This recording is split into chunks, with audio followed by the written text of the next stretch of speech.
Welcome to Some Dare Call It Conspiracy. I am Brent Lee. And I'm Neil Sanders. And I'm Greg Hall. Welcome to Movie Night.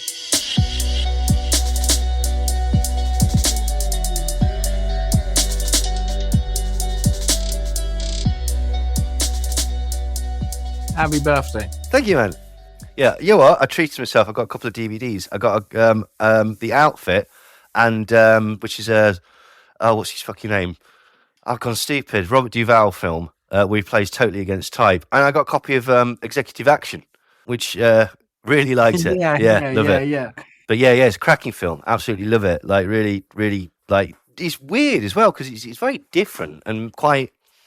I hate using this phrase, but meta. Yeah. Yeah, do you know what I mean? Like it's and that it can't have come out.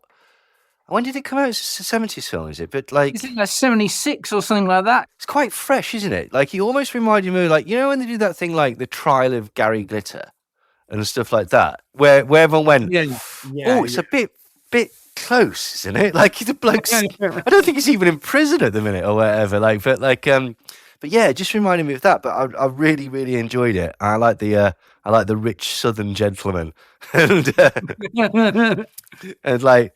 One of the things, Ben, is that they're concerned. One of the reasons that this cabal off Kennedy is that they're genuinely concerned with like a sort of proto version of the Great Replacement theory. They're saying like all these like in 10 years time or something like that, there'll be like whites will be 10% of the population, and they're going to flood. I think he uses the phrase, they're going to flood the country with foreigners and Jews. And it's like, whoa. Right. Fair enough then. But yeah, it's a cracking film. Absolutely brilliant. Sick. We will have to do that on a future episode. It's perfect. Yeah, absolutely. Right. Yeah, it's about the JFK assassination, and it's sort of a fictionalized version of the sort of cabal of rich men that made it come about, basically. But it was there was a lot of detail in it, like the bit where Oswald gets arrested, or he gets into a fight with somebody handing out pro-Castro leaflets and stuff like that. I was sat there and going, yeah, they know their stuff. Like, do you know what I mean? They're aware of things that happened. There was one point where I'm sure, and I may have misunderstood this, that did they intimate that there were two people playing Oswald as well?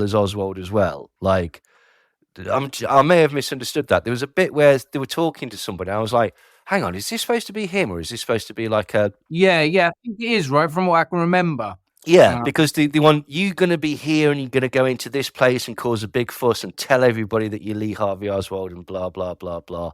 And yeah, it was good. Enjoyed it. Anyway, we should, let's not talk about that film yet. No, sorry. Talking about the wrong film, yeah. It's a good start to the episode. Cool. Well, what are we here for tonight? Oh, what's the film called? Leave the World Behind, which was directed by Sam Esmail. And it's based on a book, and I've totally forgotten who the bloke that wrote the book, or the person that wrote the book is, Rumen Alarm, and it came out in 2020. So this is actually quite a recent sort of story. The book came out in 2020, and the film came out very, very recently, and it set the conspiracy world on fire. It sure did.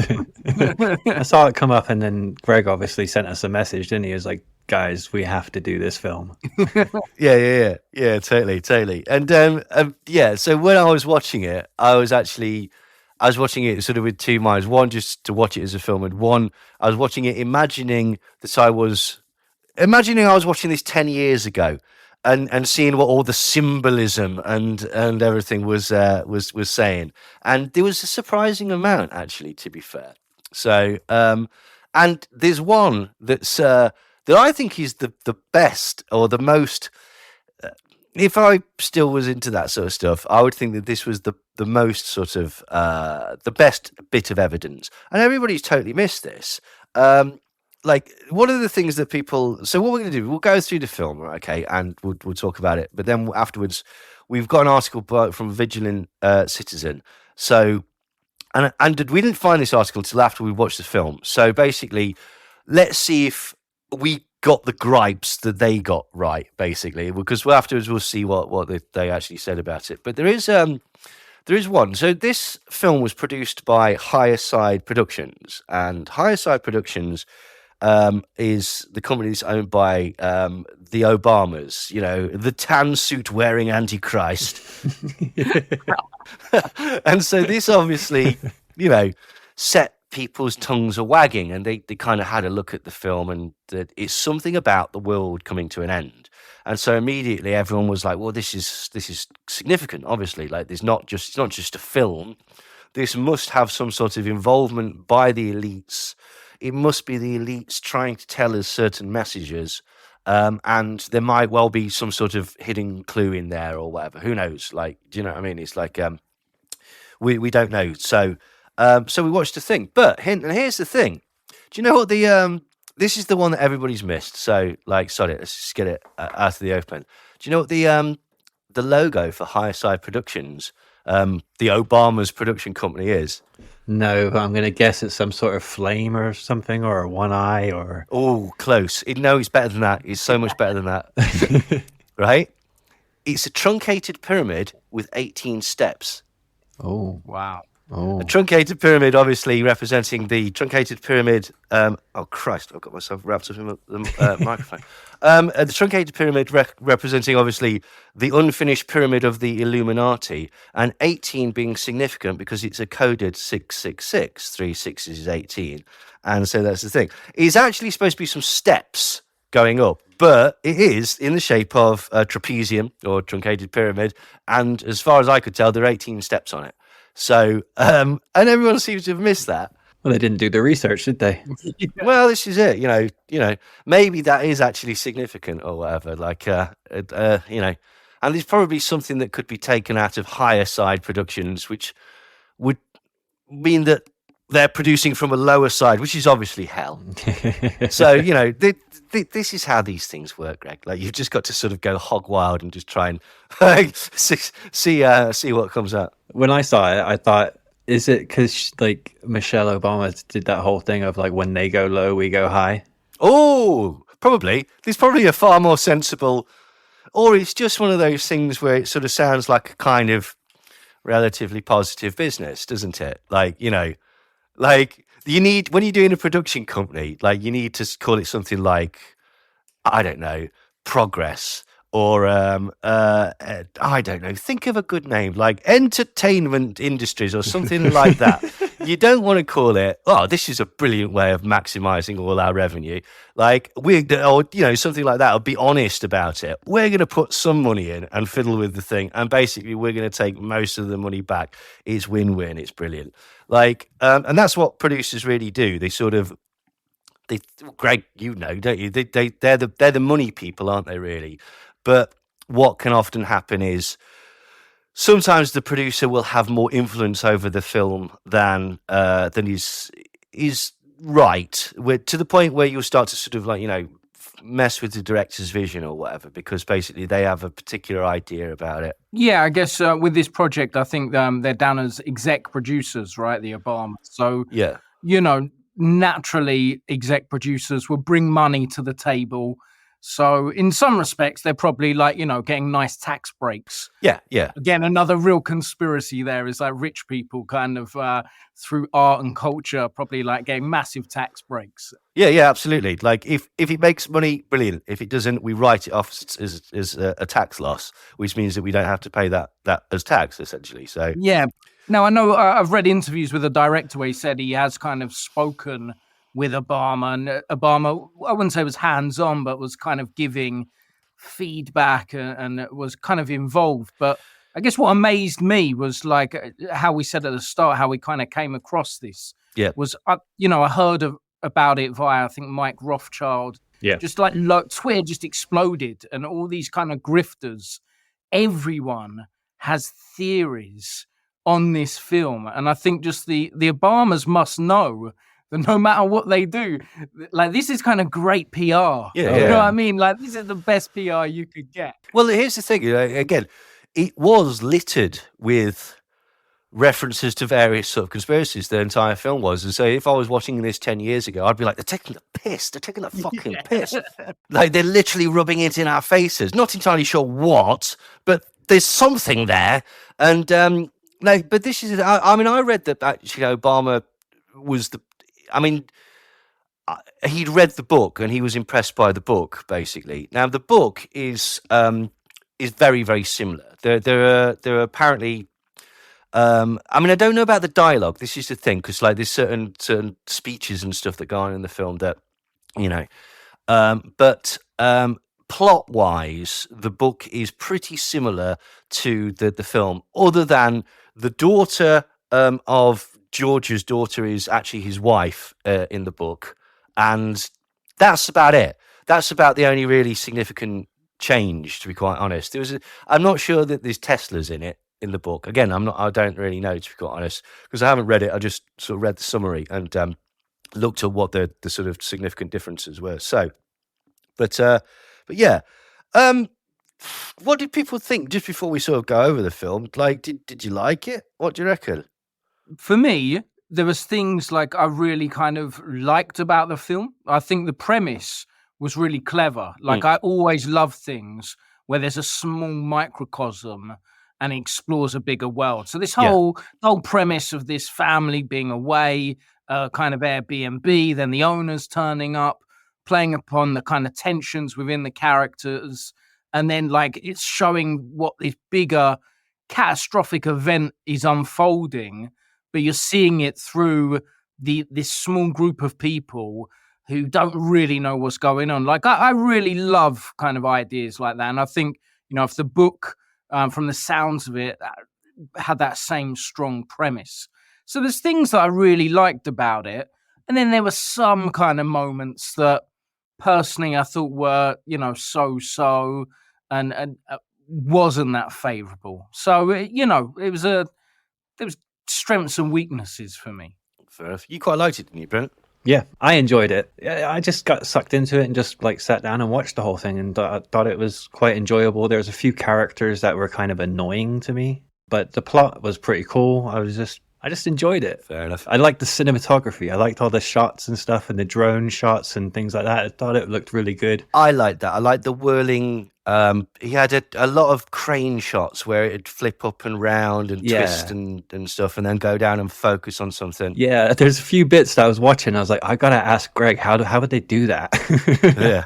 Like I thought there was it was shot beautiful. Like technically, it was a well crafted film, great, really well edited, great sound design, great music choices.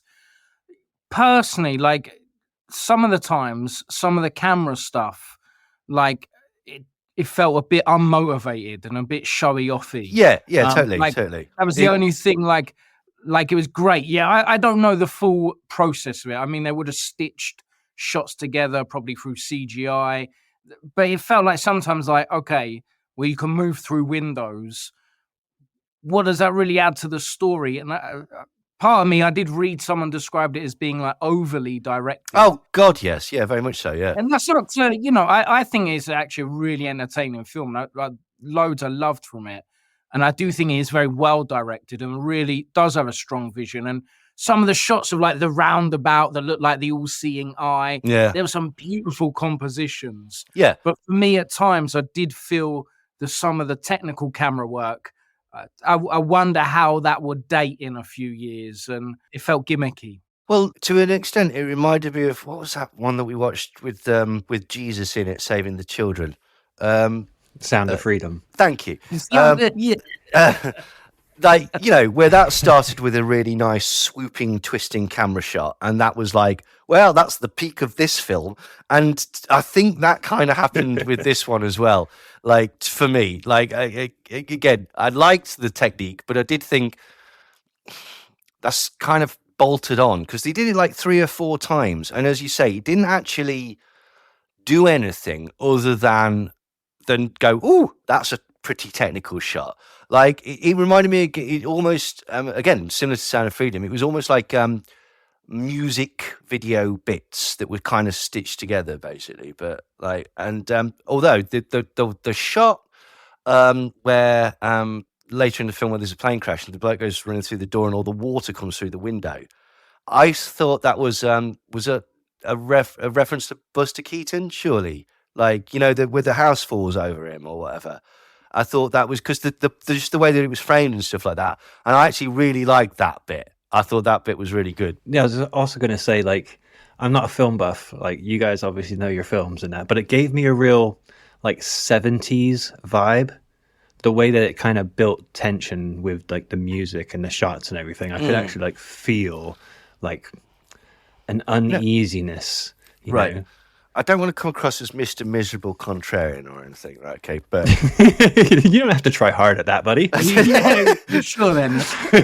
I didn't like the music and I didn't like the film. I have to say, like, I there were bits of it that I liked, like bits of it, but I didn't like the music. I thought the piano music after the deer was rubbish. I thought the Hitchcocky-esque music on when they're on the beach, I didn't think that worked.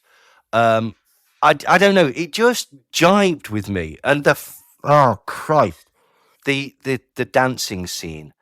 There's no reason for that to exist. Like that, I wasn't a fan of that, if I'm brutally honest. So one of the things, like, because for me there was moments that I thought were really great, and I do think the concept was really clever, and like moments like the Teslas, like those cars, I thought was brilliant. But can I tell you, like, I was thinking a lot about this today. Yeah. And this is where I felt like there was loads of setup of loads of good, what could have been narrative threads. Yeah. And I feel they dropped the ball. And where I feel they dropped the ball was that Julia Roberts and Ethan Hawke's characters, their relationship was too happy. There was no conflict. Well, there was a bit of conflict. There was a bit of conflict that I didn't quite understand, which I've written a note for. But I just thought they were a bit shallow. Yeah, and this is where it didn't feel like developed enough, because even like that dance scene where the idea that they might have this affair, even though like his wife is maybe like dead, and she hates him, but it could have if her and Ethan Hawke's were already kind of split, and maybe if Mahershala Ali's character wasn't kind of married, maybe it was he's like separated.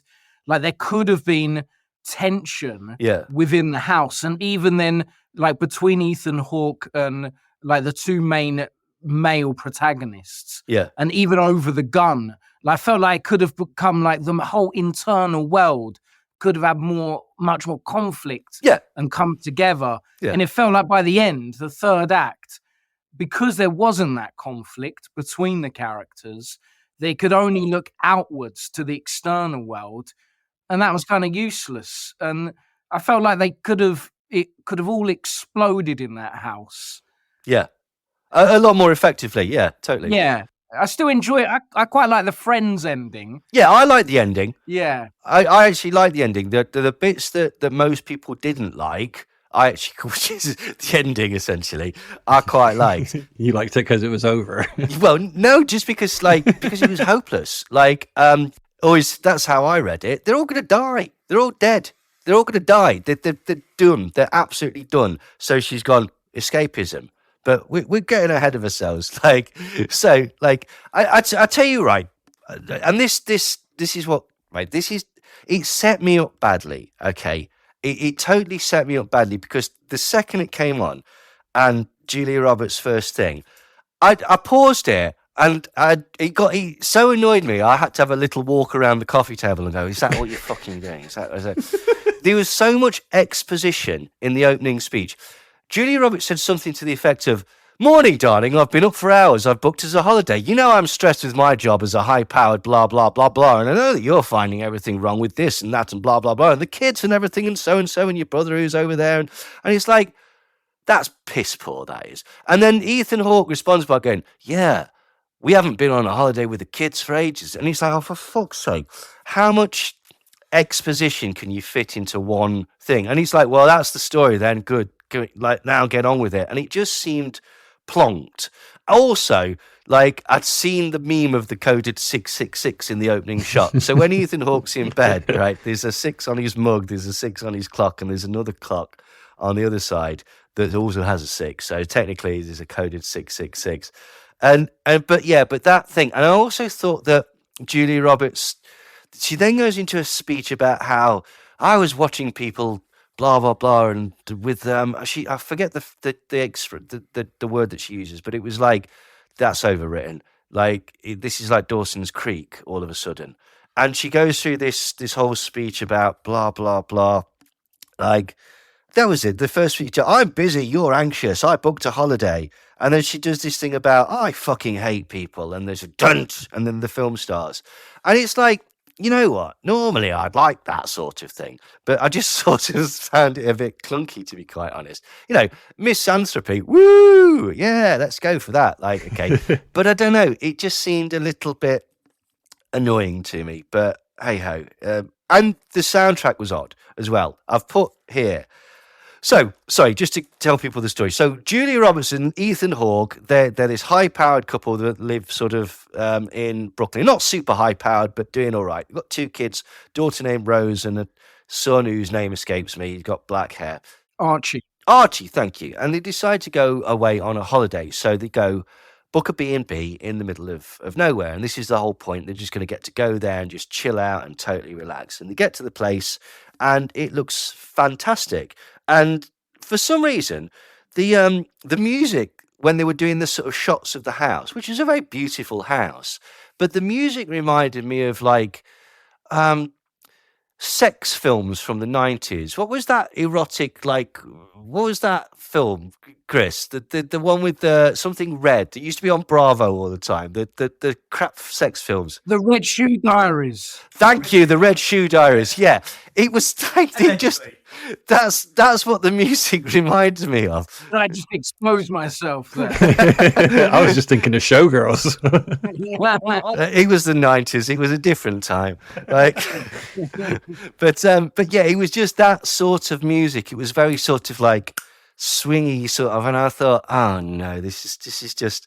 It was getting on my nerves already, to be quite honest. Tonally, it was like inconsistent. But was that on purpose? Was the point of it to make you feel uncomfortable and irritated? I think the whole soundtrack was doing that to me. Yeah. It felt very ominous and very like weird and made me feel out of place, which is what I liked about it. Okay, fine. So yeah, so it's worked. You know, it's just me. I've missed that. Like, okay, yeah, we can't all like the same things and whatnot. Okay, but yes, that is a very good point. It could well have been that. Like the Uncut Gems does that as well. And Irreversible. I don't know if anyone's ever seen Irreversible. Don't watch it if you're not into like horrific films. But they have subaudioal. Oh, mind control. They have subaudioal sounds that are going on in the soundtrack. They're designed to make you feel queasy whilst you're watching this. Like this is a film where a man's head gets caved in with a fire extinguisher. They don't need to do a lot to make you feel queasy. Like, but yeah. So that's something that, yeah, that's a very good point. I'd not thought about that. I think that might be the case. A friend of mine used to recommend Irreversible to other people for date movies. Oh God, no! Just to find that out. But that was just a side note. But in some respects, like the film is about, like, it's trying to be like self-reflective. Like it's about kind of culture, and even the fact that it's about like online culture and like the t-shirts that they wear. Sometimes it's very like, it feels like it's trying to take subtext and smash it over the head really unsubtly. But some places it works. Yeah, so yeah, some places do. I mean, the other one of the themes, I mean, like, okay, it's just like the themes as far as I could see were over-reliance on technology, the fact that when the shit hits the fan, social hierarchies like race and or class basically become pointless and they just don't exist anymore. And what was the other thing that I thought? Oh dear, oh that's it. And there's an inability to communicate. Like there was, you know, in certain metaphors, like the phones going down, the internet going down, they literally couldn't communicate. In when the Spanish lady doesn't speak English, they literally can't communicate. people getting angry and tense with each other and stuff like that, the relationships and stuff like that. So again, that could be what the music is there for, is because it's like this doesn't quite work. It's like, yes, there's an inability to communicate reality with, almost like a sort of psychological car sickness or whatever. Do you know what I mean? Like, so that's entirely possible. So anyway, they go to the local shop. So they're holed up at this B&B. Has anyone ever done a B&B thing? Or an Airbnb. Yeah. Sorry, that's what it's No. called. Airbnb, not B&B. That's just... I've done a B&B, like, but... yeah. I've done a fair few Airbnbs. in Have my you? time. How the hell did you resist going through all their stuff? I mean, this is being recorded, so obviously I never went for anyone's stuff. What would you do, mate? Why would you do that? I honestly can't imagine, like just go... I'd be so panicky. There's people living in my house. Oh, God, I hope they don't go in that drawer. I'd just be paranoid that there are cameras everywhere, like watching me or something. Well, this is the thing. There's all sorts of like there's these levels to this. Like yeah, I don't understand why anybody would do that. But hey ho. Anyway, As a quick reference, the horror film Barbarian is brilliant. If you've ever rented an Airbnb, check that film out. The opening 5 minutes, all about an Airbnb. It's genius. it's on my list. Barbarian and Speak No Evil apparently is supposed to be quite good. Yeah, they are both. Speak No Evil's pretty good as well. Oh, cool, excellent. Right. Anyway, so they're at this B&B and everything's happy. They're all having a lovely time and stuff. And then they decide to go to Julia Roberts, who I thought was surprisingly sort of wooden in this. She decides to go to the shops to get some stuff, and it's already been established that her daughter is obsessed with Friends. And so let's just address the plot hole. Julia Roberts was in Friends, obviously. So, in this universe, her daughter's going to watch like series 2 and go, who's this woman that's going out with Chandler? Now, personally, I don't care about that. Like, a lot of people online have got very bent out of shape about this and gone, that's fucking bullshit. Like, it wouldn't work. It's like, it's a film. It's Julia Roberts. It's not real. Like, do you know what I mean? Like, if you're suspending your disbelief to understand that they're actors, this is a film, you can suspend your disbelief to pretend that Julia Roberts wasn't in one episode of Friends. Like, but fine, whatever.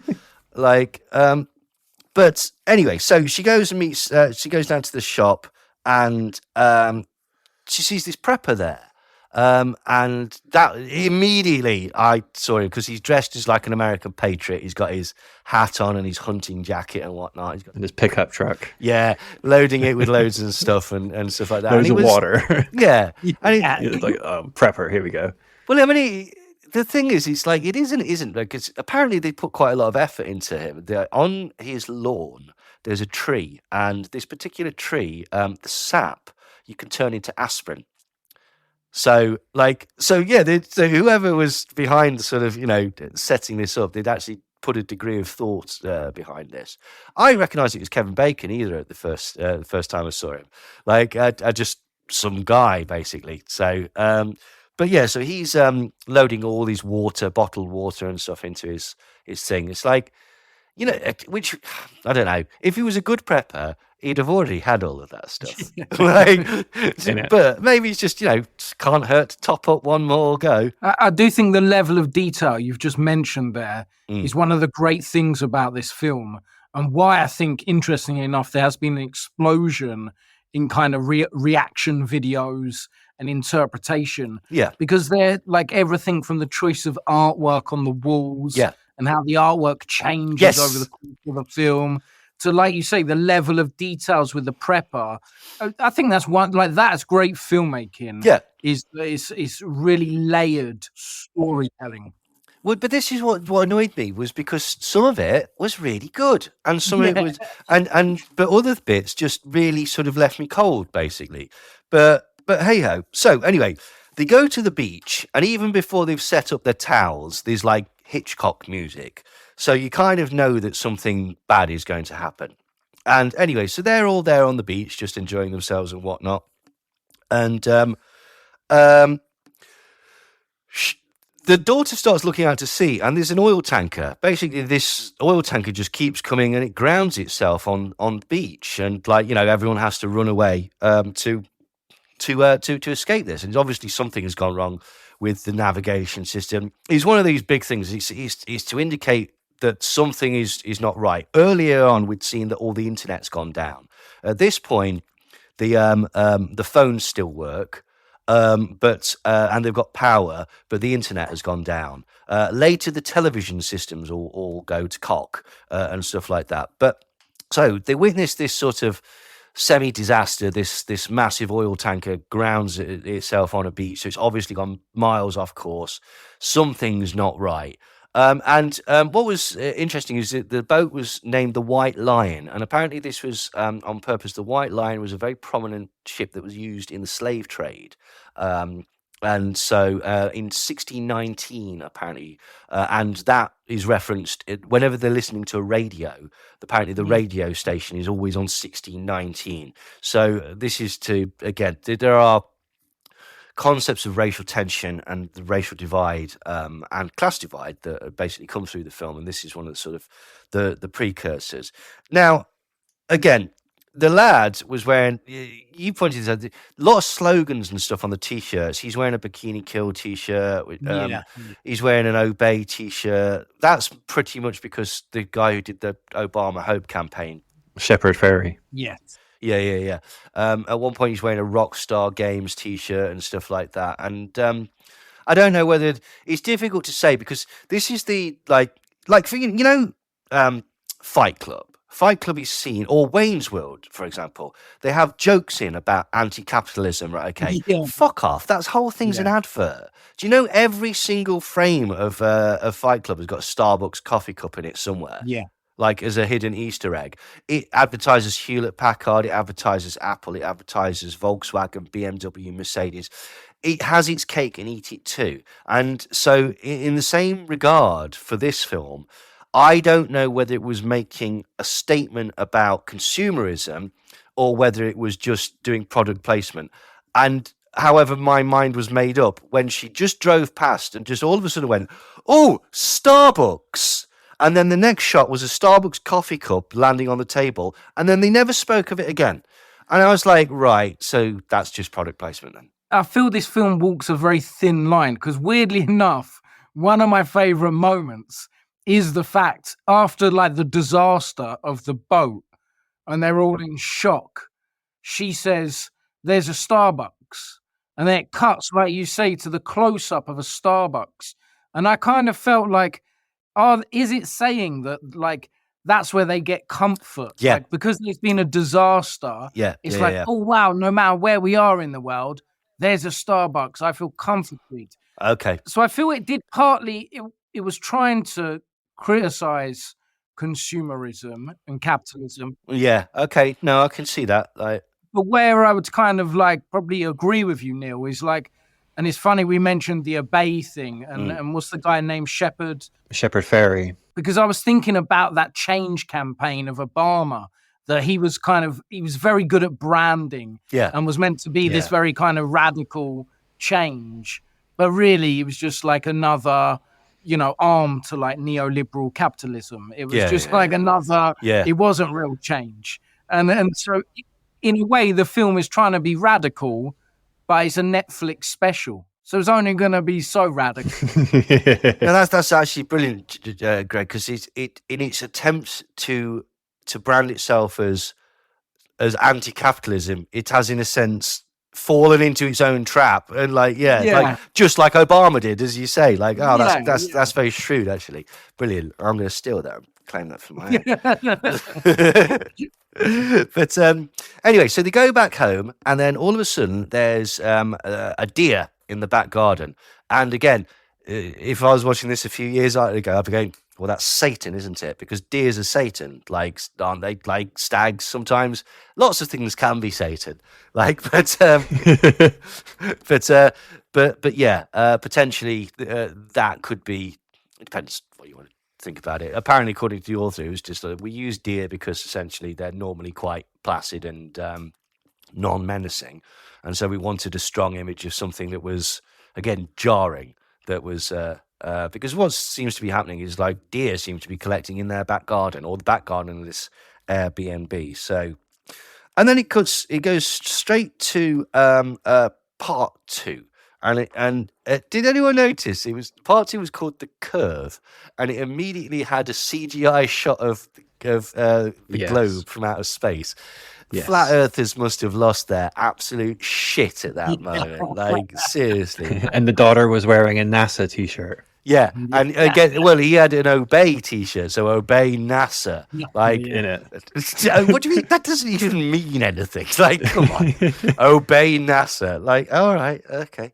Like, but, so anyway, so after this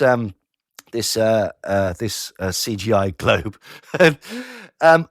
this couple turn up at the door in the middle of the night. Somebody's knocking on the door, and this started a thing that annoyed me. Right, I've put it in my notes. Why does everybody do things backwards? Like they don't tell you the important bit of the conversation until about 4 or 5 sentences in. And they did this on a number of things, basically throughout the film. But the first one was they turn up and they go, "Oh, sorry, we didn't know whether to knock on this door or knock on that door. And you could see us through this door and blah, blah, blah. And oh, God, this is awkward. This is why I hate talking on phones. And we should have spoke to face. And it's like, who the fuck are you? And if he'd have just said, "Sorry, this is really embarrassing. My name is George. We spoke on the phone. I'm the owner of the property. We've got into some trouble and we can't get back to the city." Rather than go through this cryptic fucking helter-skelter of oh God, sensibilities. And why is his daughter so fucking rude? What's that about? She really got on my nerves. And The moment she had with Ethan Hawke was really weird about wanting to sleep with his student. And well, here's the thing, right? You've got to remember in the book, she's an adult. She's his wife rather than the child. And this is another thing that slightly annoyed me about the film was because they've gone, right, so they've changed the wife for a young, tattooed, hip-talking, sassy, take-no-shit teenage girl. And I thought that was quite cynical because they've obviously done that to sort of appeal to the youth market or whatever. And and again, you've mistaken arrogance for confidence there, young lady. Like, she was unnecessarily harsh. So was Julie Roberts' character as well. Thank you. I was going to say I didn't like the leading females in this. I thought they were just very annoying. No, I didn't like the characterizations of them. They were sour for no reason, weren't they? And it was just and it's like Greg explained earlier, it's like they never gave an explanation as to why this was. Oh, she kind of did. I've noticed that later she goes into this spiel about basically my job's sales, so I lie to people or do this and blah, blah, blah to get them to invest in stuff. And God, everything's pointless. And it's like, are you 11? Everybody knows that. Grow up. For fuck's sake, buy a beret and read some Sartre and just get a life. But just prior to that as well, we missed a bit. She gives him a pack of cigarettes. She gives Ethan Hawke, Julia Roberts gives her husband a pack of cigarettes. And that was a bit weird because she's like, "Look, I know that you secretly have a cigarette every now and again, so here you go. I'm being cool. I'm cool." And then he sort of goes, "You know what else would be cool?" And she just bins him off straight away. And that was the tiny bit of conflict within the couple, that they're obviously not having sex together, or that there's some sort of divide. And again, they never touched on that again. They never also, why was she giving him the cigarettes? Am I reading far too much into this, or am I saying she wants to kill him? Maybe, yeah. I know, I do understand. I don't mean immediately, but when you get to that stage in a relationship and you're like, well, I'm not going to push her down the stairs, but if she fell, I'd cope. We've all been there.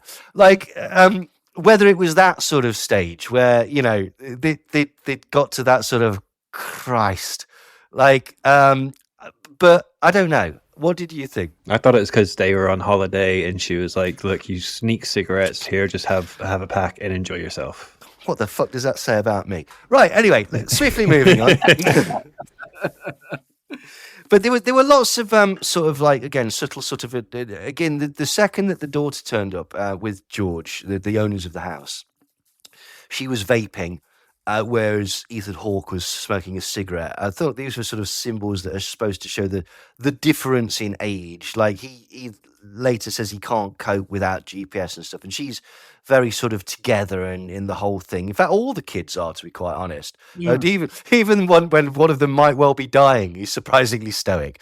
But anyway, so this couple have turned up in the middle of the night, and they're not entirely sure whether they're telling the truth.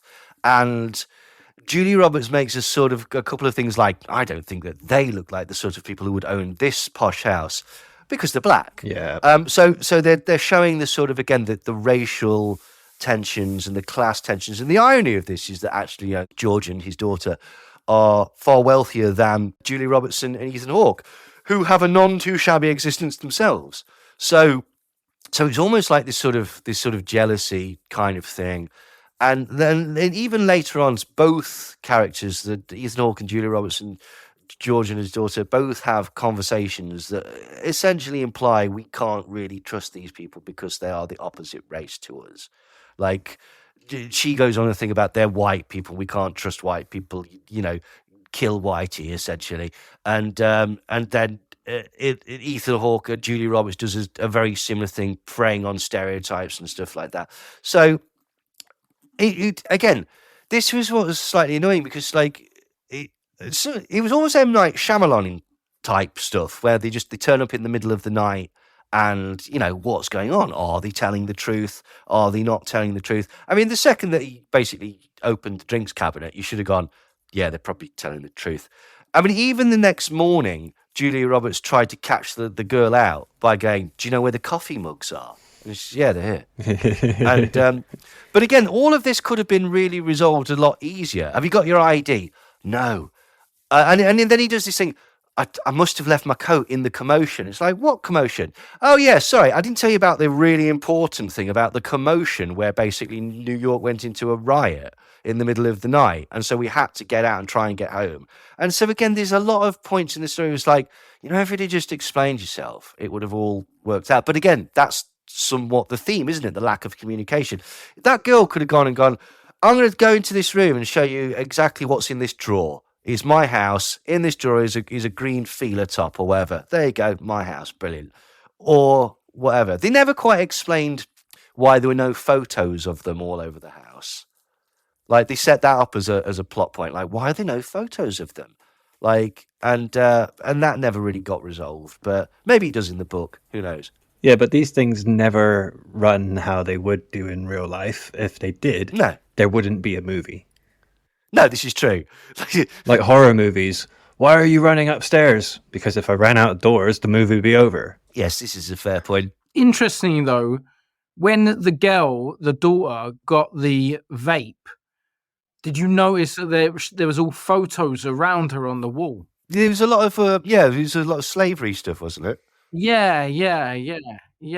It was never really explained, some of that. And the film was a lot like that. It kept setting up strands that never really came to much. Yeah, it depends how, again, it depends what mood you're in, and it depends how charitable you want to be. Either they're subtly drawing attention to the unspoken divides that follow us sadly through the 23rd century of racial tension and class tension with these signs and signifiers. Or if you want to be cynical, they've gone, race, yeah, race. And it's like, oh, fuck off. Are you in the lower sixth?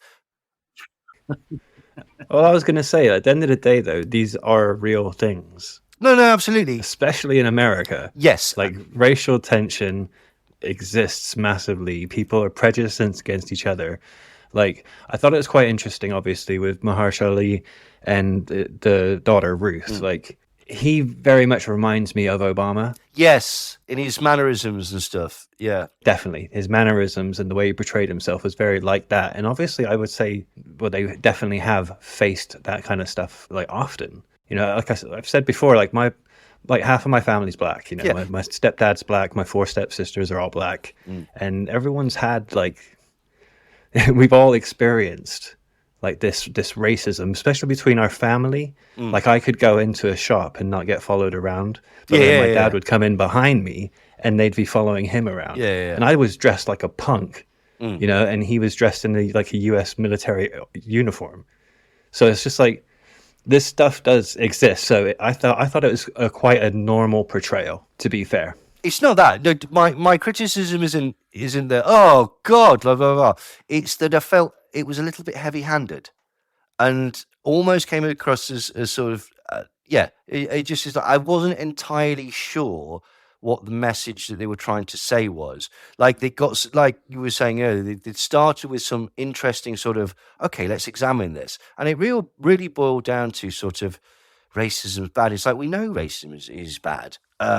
Like, do you know what I mean? I don't know whether what they were trying to say was that there is inherent sort of institutionalized racism in particularly, white waspy families and stuff like that, which is obviously true. But again, we know this. It wasn't. I don't know. It just seemed like a missed opportunity to me. Is more what I'm trying to say. I don't think it was trying to say anything. I think it was just trying to portray reality. Fair enough. It's just a reflection of like what life is actually like, as opposed to trying to give a message or actually say anything about it. Fair enough. Yeah, that's maybe like it just seemed like it was thematic to the plot. It's one of the things that that separates us. Again, race or prejudice or stereotypes and stuff like that is the one thing that prevents communication and stuff like that. But I just thought it could have been handled like a lot of the dialogue. I thought could have been a bit subtler. I do think like I say, the whole premise for me, the concept was so strong.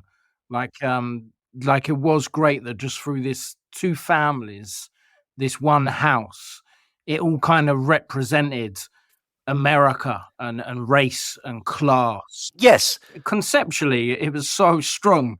And that's why a lot of the kind of subtle kind of production design and elements like that, the choice of artwork, for me, I thought it was lovely. It was like commenting on the fabric of America. But obviously, conspiracy theory people have taken that to be like, well, this then means it's about destroying America. And actually, I just think it's a clever comment on American society. Yeah. Hello, initiates of the Some Dare Call It Conspiracy podcast. Dom Jolly here. How are you? Sorry to butt in, but I just wanted to let you know that I've written, a book that I'm very, very proud of called The Conspiracy Tourist, in which I travel around the world taking a look at the weird world of conspiracies, and I think you might like it. Not only that, but I'm touring the book and doing live shows all around England from the 28th of Feb to the end of March, and it would be smashing to see you there. I think you'd like it. If you are interested, go to my website, www.domjolly.tv. And now, on with the podcast. Thanks. So, anyway, overnight, the phones kind of start working again a little bit, and Julia Roberts gets a series of sort of news alerts because the television's all knackered, the internet's all knackered, the phone systems is down, and it implies that there's been some sort of hackers that have attacked America, and it's all going very, very wrong. So George decides to go down to his neighbour's house and sort of see what's going on, and he breaks in and he finds a satellite phone, which was one of those things where it's like, I get that you've got to make the point that basically like even satellite phones don't work, but it's like, how did you know your neighbour's got a satellite phone? Yeah. Like, and furthermore, why is your power still on? That got on my nerves throughout the whole thing. Like, sorry, planes are falling out of the sky, but your power still works. Like, it wouldn't, would it? Like, it's just, it wouldn't. But anyway, never mind. So anyway, and he goes onto the beach and he sees that there's the remnants of a plane crash. And he narrowly escapes another plane that's obviously on the same flight path. It crashes at the same point, and I thought that was a cracking scene. Actually, the plane crash. It was yeah, really, really good. Right. Now, meanwhile, Archie, no, sorry, not Archie, Ethan Hawke's Clay, that's him. He's driven to try and find the shops, just find out what's going off, get a local paper or whatever, have a chat with some people. But he gets lost because he's got no GPS, and he sees a sort of elderly Spanish lady, and she's obviously panicking, and she's trying to talk to him, but he can't understand what she's saying. And then all of a sudden, a biplane or a drone or something appears from behind them, and it seems to be dropping like a red gas behind him. So he panics and he just leaves the woman. He just abandons her. And again, you got this sort of themes of lack of communication and whatnot. And he just sods off, and he just totally abandons this woman. And that's obviously quite a despicable thing to do.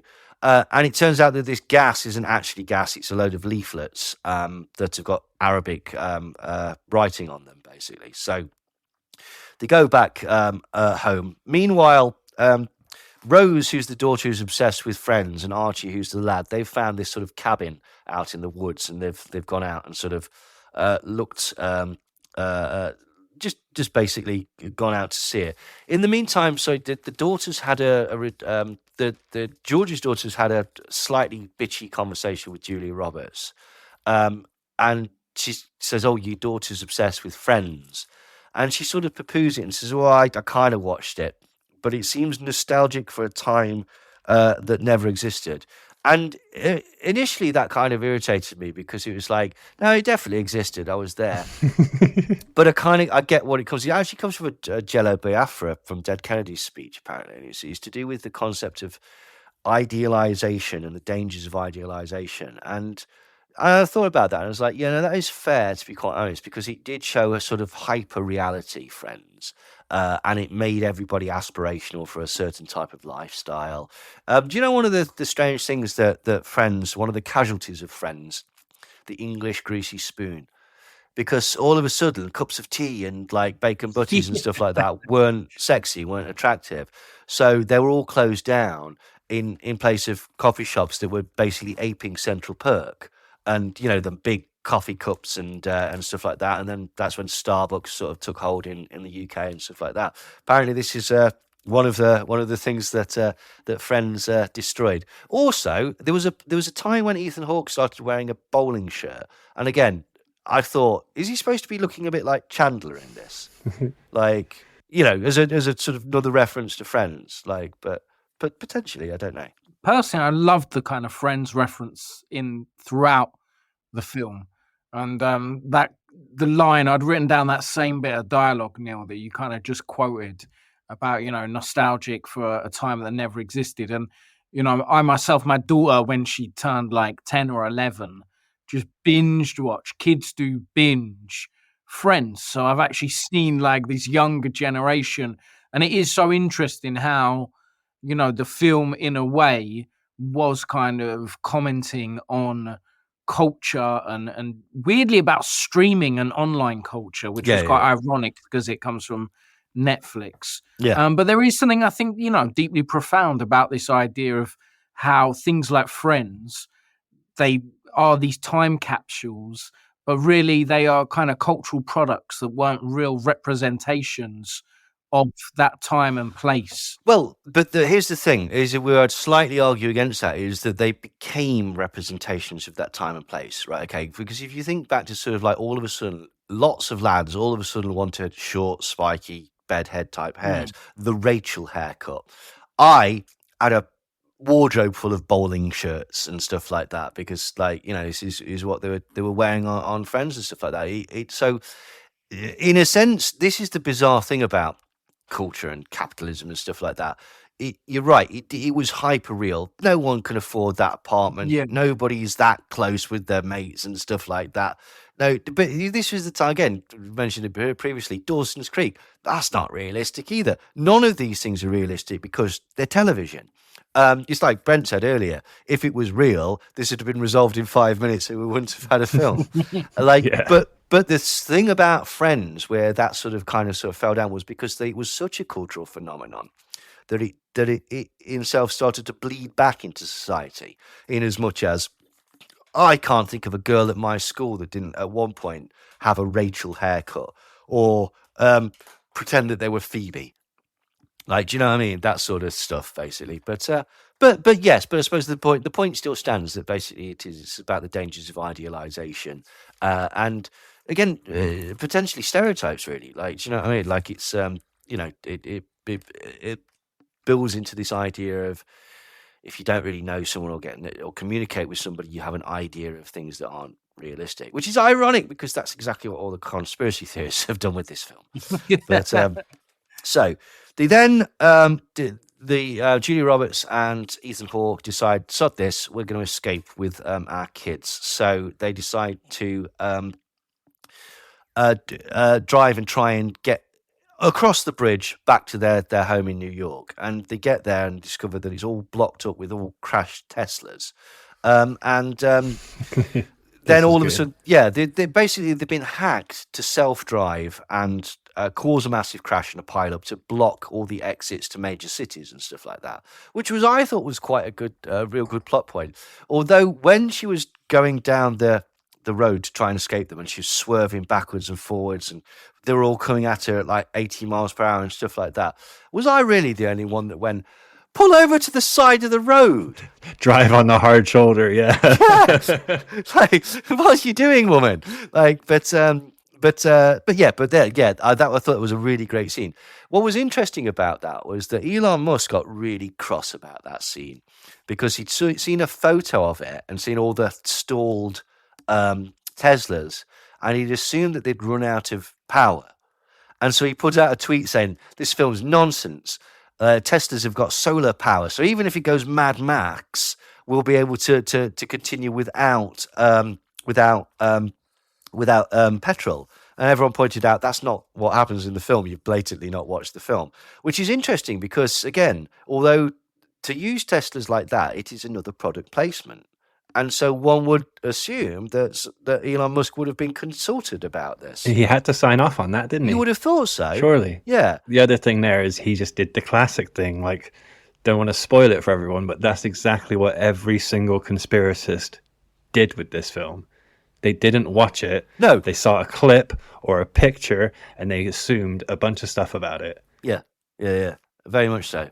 I thought the choice of the Teslas was like absolutely genius, and again was a great kind of cultural reference. Yeah. Again, you're right, Neil. Sometimes it feels like borderline, product placement to critique, but someone had to sign it off from Tesla without a doubt. Do you know what? I can cope with that product placement, to be quite honest, because as you say, it was a fantastic scene and it was really, really good. This is the point. On a whole, didn't like the film, but there were bits of it that I really liked, to be quite honest. And that's just because I'm a miserable sod, so don't listen to me. But anyway, so what do they do? So they go back. Oh, that was it. The kids, he gets bitten by a tick. Archie gets bitten by a tick. And I was like, I don't quite get what the point of that is. It's obviously to do with the deer, and stuff like that. But was it a none too subtle thing of, but who are the real blood-sucking parasites? It's humans, isn't it? It's people. Was it that, or was it just a plot point? I don't know. I thought it was a bit of misdirection for later when he gets sick. Yeah. Because me and like Zoe thought straight away, is it Lyme disease? Yeah. When he starts becoming ill because of the tick. Do you know, I actually had I didn't have Lyme disease, but I had the bullseye thing for ages and didn't realise what it was. So obviously I've been bitten by a tick and got the actual sort of, the bad shit that you think. And then it wasn't until about 6 months later that I heard that, like, I can lay dormant in your body for years and just cripple you out of nowhere, like in the future, like some sort of, like, insect-borne AIDS. And I was like, fuck. So I went to the doctors about it because this is what it was all in the Daily Mail and stuff like that. And I said, look, I had this thing. It went. I didn't do anything about it, blah, blah, blah. It's been about 6 months, maybe a year since that happened. Am I doomed? And the doctor went, well, do you feel ill? No. Did you feel ill at the time? No. Well, I shouldn't worry about it then. And she swore blind that it was like the latest hype. And also that there's different levels of it because, like, in America, the ticks that they get there are slightly different and stuff like that. And, like, I don't wish to, I'm sure some people have got it very, very badly and whatnot. But I don't know. Maybe I'm immune or something like that, or maybe I am a god. Who knows? Like, Who knows? yeah. But this is where you get the shot where he's got the Obey t-shirt and she's got the NASA t-shirt on that drove people up the wall. Now, what was more interesting was after that, the George character and Ethan Hawke's character Clay, they're sort of having a bit of a booze together and having a bit of a chat. And George starts to explain that he's like a sort of banker for like the super wealthy or whatever. And he starts to tell a story about this guy, this friend that he had. And he implies that this sort of super wealthy banker that he knows has foreknowledge of this event that's happened. Nobody knows quite what has happened. But he says, basically, this guy phoned me up earlier and was like, I need to move this money and this money and this money. And I said something along the lines of, I'll see you here. Are you going to your evil cabal meeting or whatever? And he just said, take care of yourself, almost like he felt sorry for me and whatnot. And what this implies is that there is a sort of elite level of people, call them what you will, Illuminati for shorthand, like that know what's going on, that have an inside. But here's the flipping twist, isn't there? George says, but this guy was terrified. I could tell that this guy is like, he's got all this money, he's got all this power, he's probably got a underground bunker or whatnot. But when something like this happens, all that they've actually got is a heads up. Yeah. And he does the old Alan Moore thing about the truth is that there's no one controlling the world. I loved this bit. I actually enjoyed this bit a lot. Yeah, I liked it. I did, but I knew that was going to be the bit that was going to piss the conspiracy theorists off, because they're all going to be sat there going, "Oh, fuck off! What you're just saying is that basically, oh no, the Illuminati don't exist. Oh no, we're not in control. Oh no, this doesn't exist." And he didn't say that at all. In fact, he did explicitly say that there was an elite class of people that had foreknowledge of these events, but that he wasn't as straightforward as that. That basically, so he's almost basically saying, conspiracies do happen. Conspiracism is silly. But yeah, I liked it. And it is obviously harking back to that Alan Moore quote of looking into it, you find that although conspiracies do exist, there is no grand conspiracy. Essentially, the world is rudderless.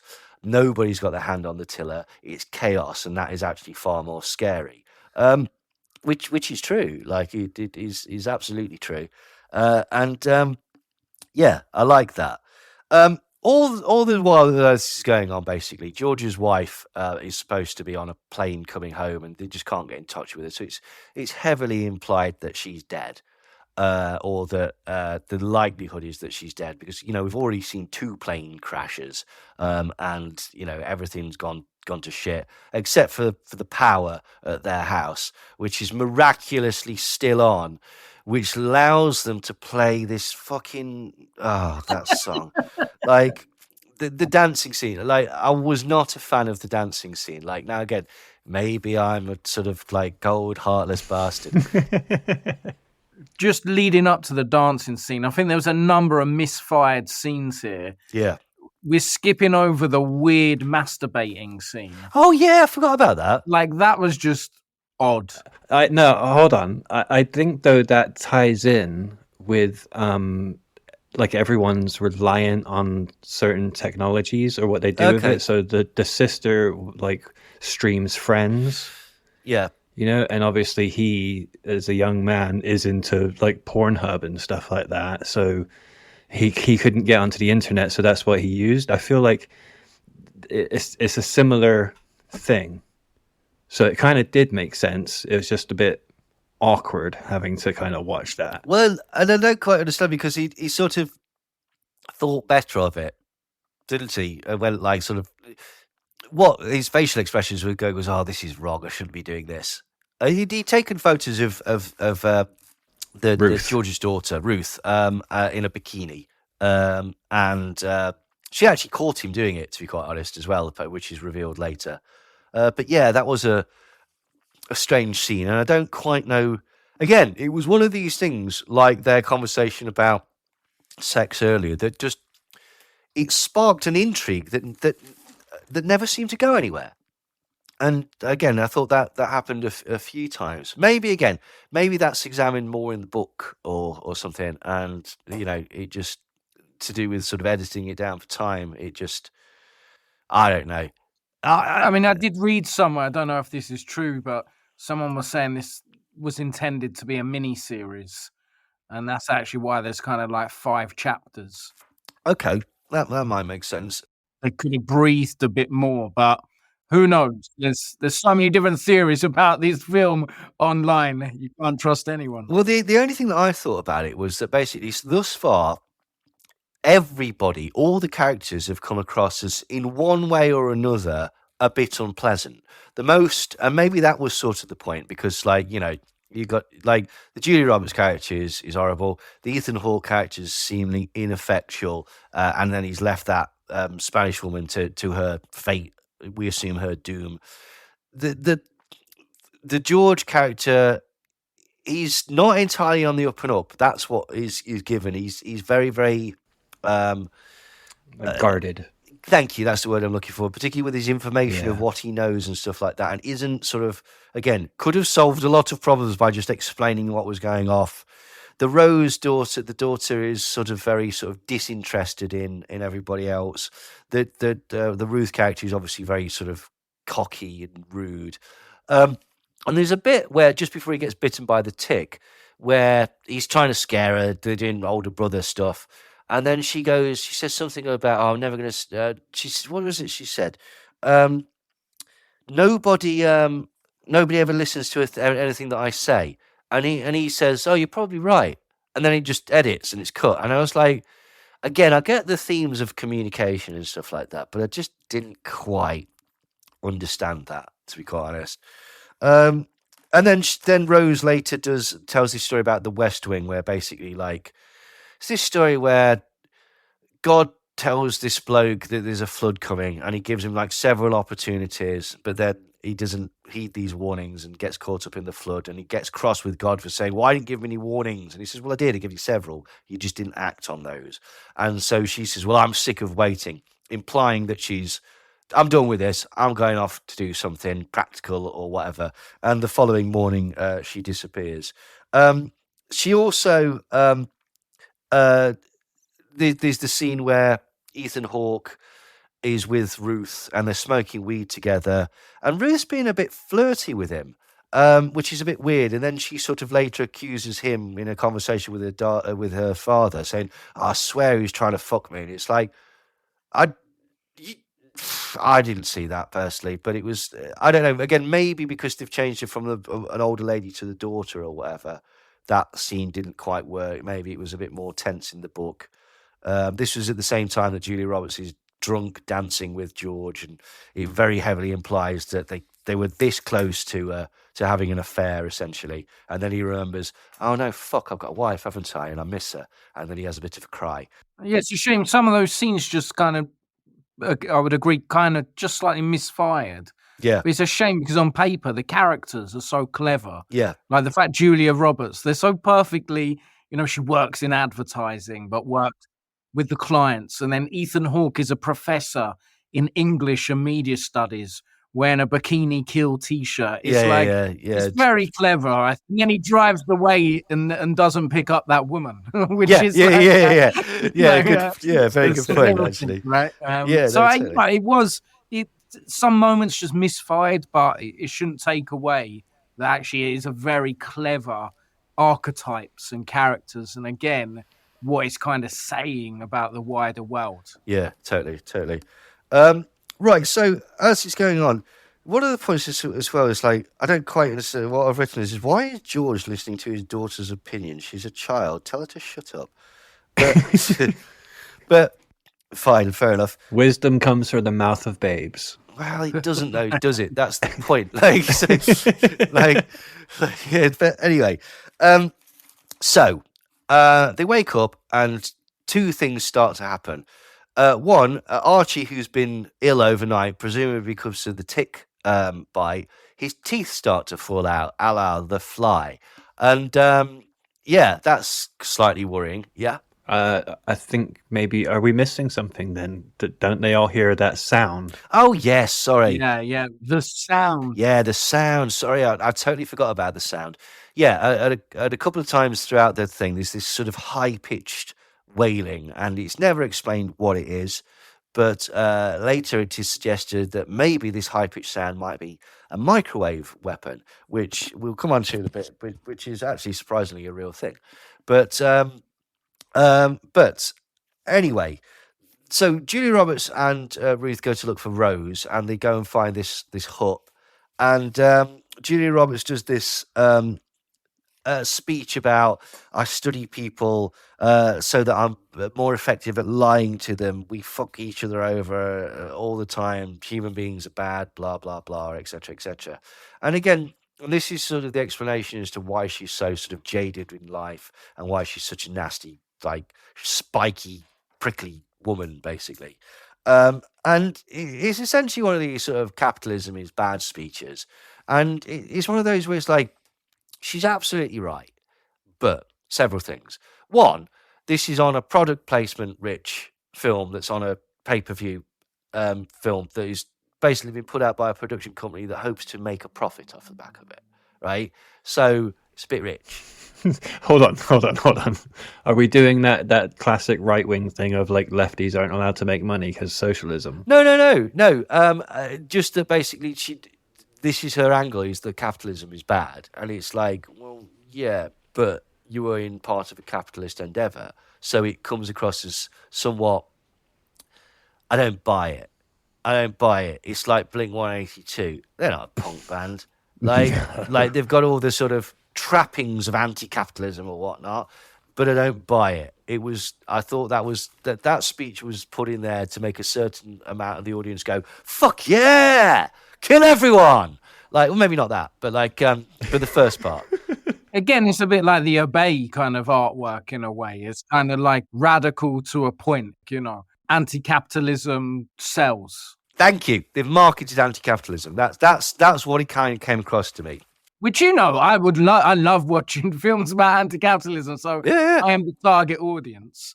But obviously, there is a deeply ingrained contradiction there. Yeah. It just seemed, again, with certain themes that were in the film, they just seemed sort of not quite bolted on, but somewhat underwritten. Like, as you were saying earlier, the concepts were great. Okay, and I understand, and I like that. The dialogue seemed to let the concepts down, and the characters didn't develop to the point where they took those concepts and actually used them in a really interesting way. It was, again, a missed opportunity. It wasn't terrible, right? And, it said some interesting things, but it could have been better. Like, it's a C-, like at best, like, and it could have been an A+. He's one of those, like, do you know what I mean? And it's like, I don't know, but anyway, so Archie's teeth are falling out, he's vomiting blood, and all of a sudden, George remembers the prepper from the beginning of the film. Oh shit, that's my neighbour. That is. He'll know what's going on. He'll have all this sort of stuff like thought out. It'll be great. And they go over there, and Kevin Bacon was fantastic. I really, really liked his character. He did eat the scenery a little bit, but he was perfect. He was absolutely great. And they get into a sort of standoff and blah, blah, blah. And then Ethan Hawke does this thing about, oh, we're all useless without technology. I'm a worm of a man, basically. And it's like, I get it again, like, and it sort of worked. Actually, that bit worked for the character. I thought Ethan Hawke's performance was quite good. I thought Julia Roberts at the time really phoned it in. But there's a bit whilst this is simultaneously going on where Julia Roberts and the Ruth character, who have got trapped in this shed, are surrounded by deer, and there's a slightly embarrassing scene where they have to shoo away a scene of CGI deer.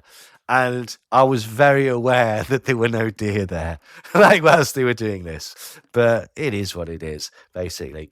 So anyway, they get into a discussion with what's it called? With Kevin Bacon's character, and they say, "Look, this lad's his teeth are falling out." Blah blah blah, and he says, "Well, it's probably that sound that we all heard." I wouldn't be at all shocked if that was a microwave weapon. And microwave weapons are a thing. And he references Cuba, and this is a reference to a thing called the Havana signal. The Havana syndrome, isn't it? Yeah, it was relatively recently, actually.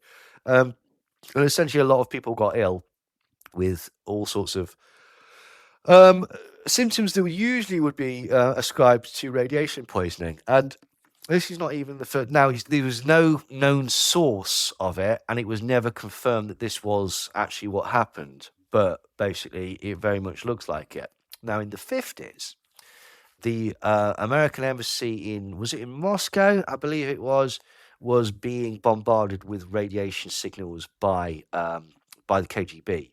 And what happened with this was that basically there was a huge rise in sort of cancers and endocrine disrupting type illnesses that happened in this one particular office. Now, horrifically, the ambassador, the American ambassador, Stroessel, his name was, he had symptoms of his eyes started bleeding, and all of a sudden he became very, very ill with lymphoma and died very, very shortly afterwards. What was even more horrific about it was on record that the American government knew that this was happening. In fact, even people that were sort of tangential to the American government, like Henry Kissinger, knew that this was happening. And they made a decision not to let the people in the embassy know about this and not to reveal that they'd found out about this, but actually to study the effects of this radiation weaponry on their own citizens. Wow. And it was rolled into a project which was called Project Pandora. And again, later on, there was all sorts of wacky things. This is called like psychotronic weaponry, and these weapons that can basically cause excitations in the brain that cause the blood-brain barrier to split, and essentially you'll have an internal hemorrhage that looks like a stroke or a heart attack, and they can kill you with this from miles and miles away. The freakiest psychotronic weaponry, and this is all absolutely 100% real.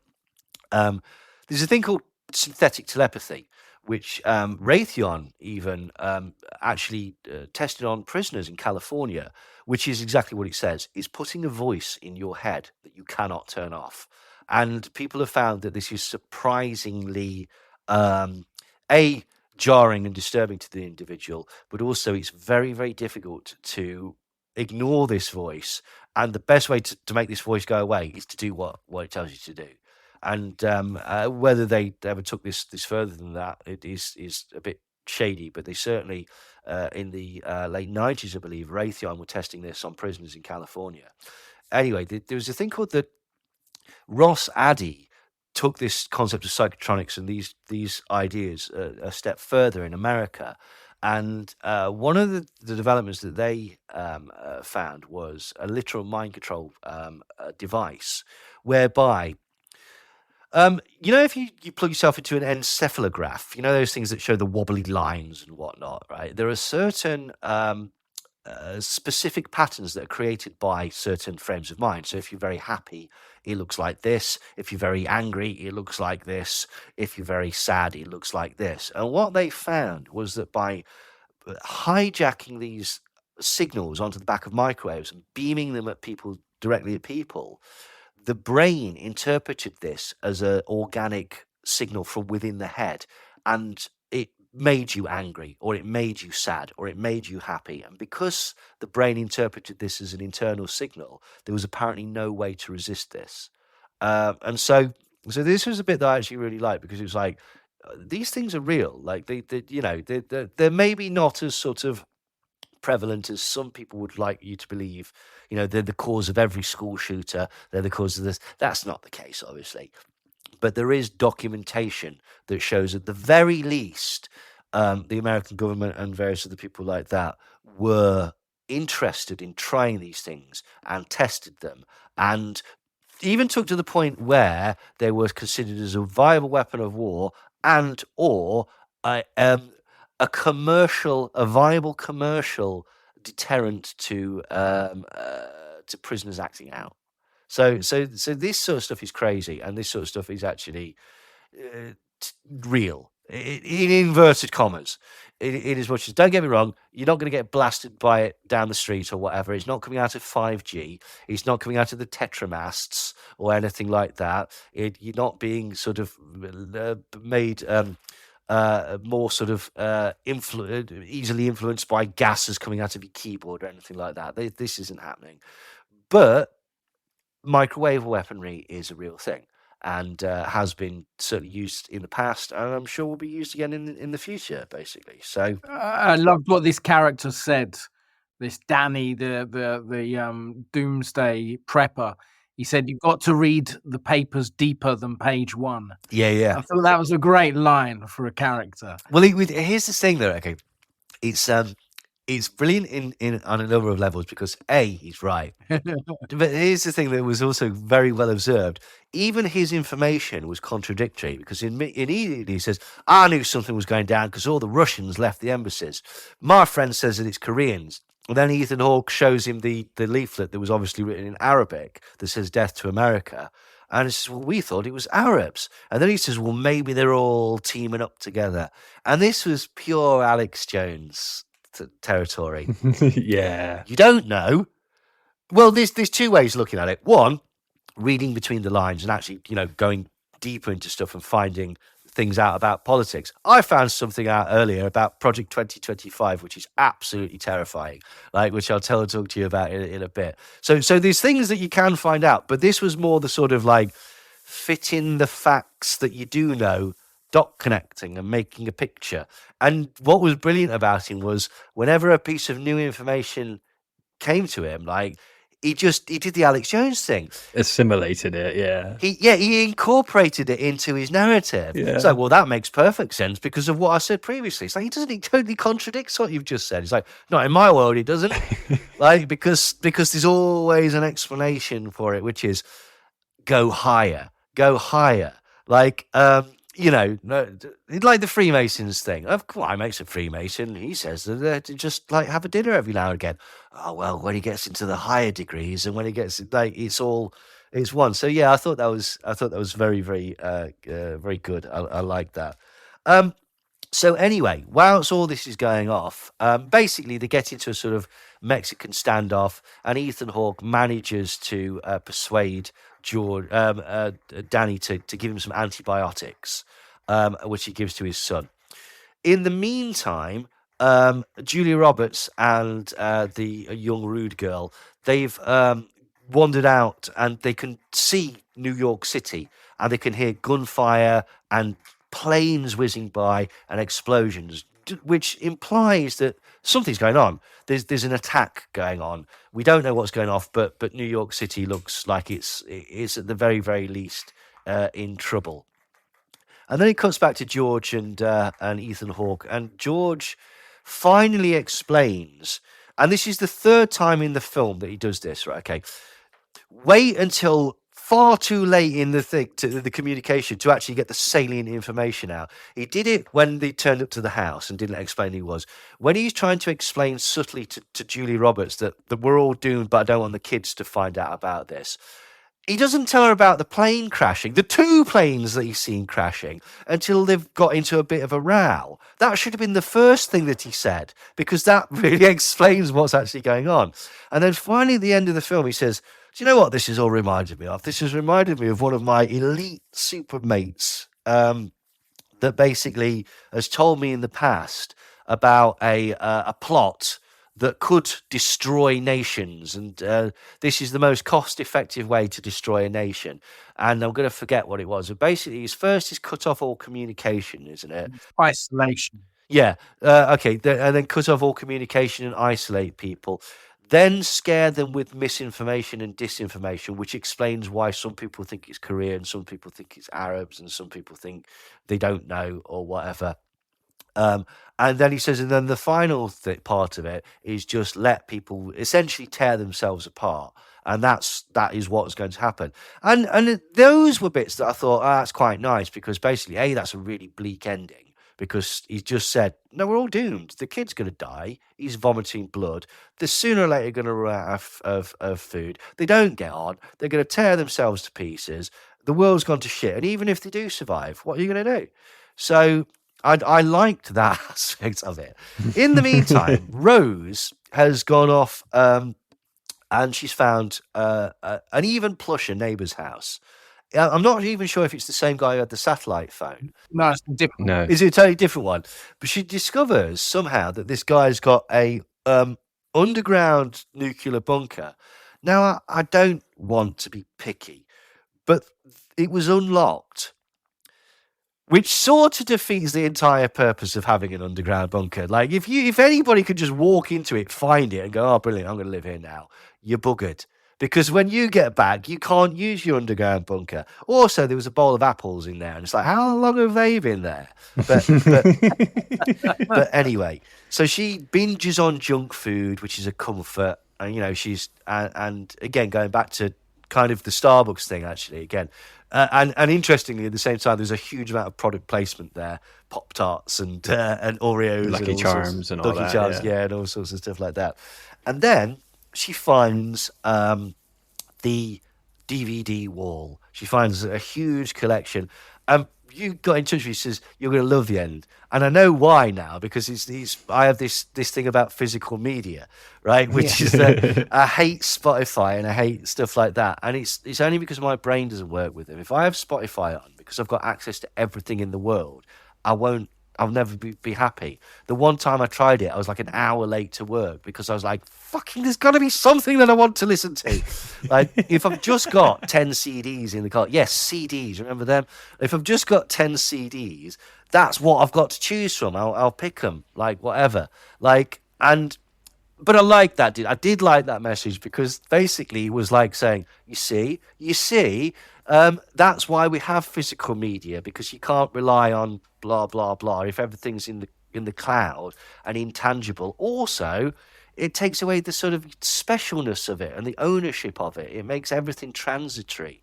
And I don't like that personally, which is why and as soon as she opened the cupboard and all the DVDs were there, I was like, yeah, Brent got that spot on. And so she starts to watch the last episode of Friends, which is the only one that she's never seen. And so she finally gets to see the last episode of Friends. And then the film ends. And that pissed a load of people off. And this is the thing, right? Okay. The things that annoyed people, which were the ending, which was very abrupt and open, because there's no conclusion.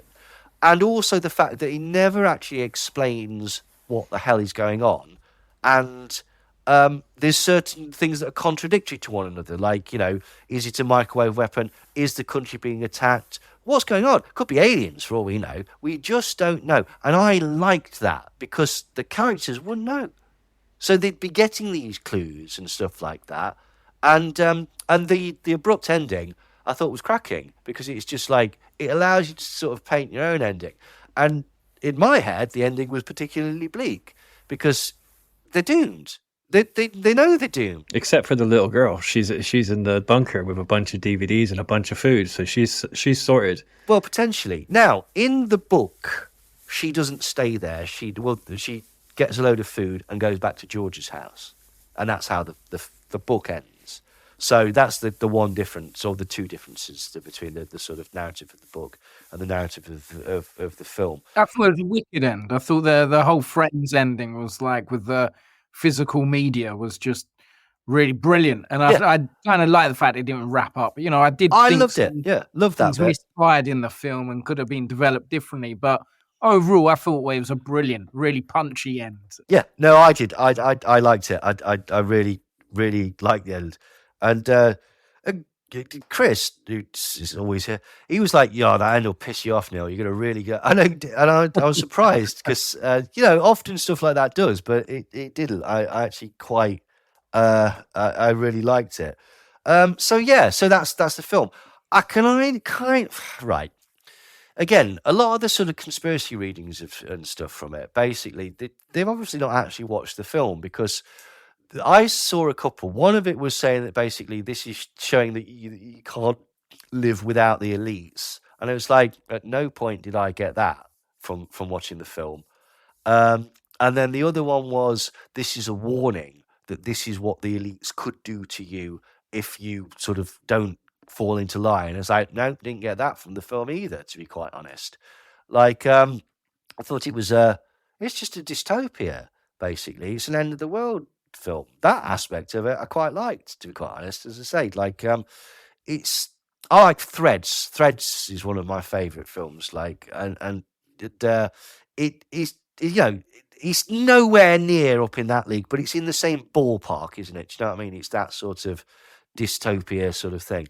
There was certain symbolism in it that I could see, if you were looking for symbolism, that you could come away with it. But ultimately, once you've sort of got, right, so it's the thing about the elites, there's no connective thread that I could see.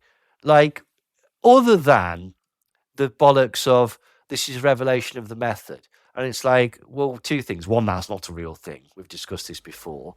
And two, revelation of the method of what? What? So, In it. I took something else away from it. Like, you said that you don't know how, like, what's going on, like, at the end or whatever. I thought it was very plain to see that, we saw a clip the other day of Steve Bannon slagging the film off. yeah. And I thought, mate, if you watched the film, you'd be declaring victory because it was you lot that took over the government. Because basically it felt like it was like an insurrection, a coup. Well, but this is the thing. Like, it could well have been an insurrection, like a coup from within or whatever.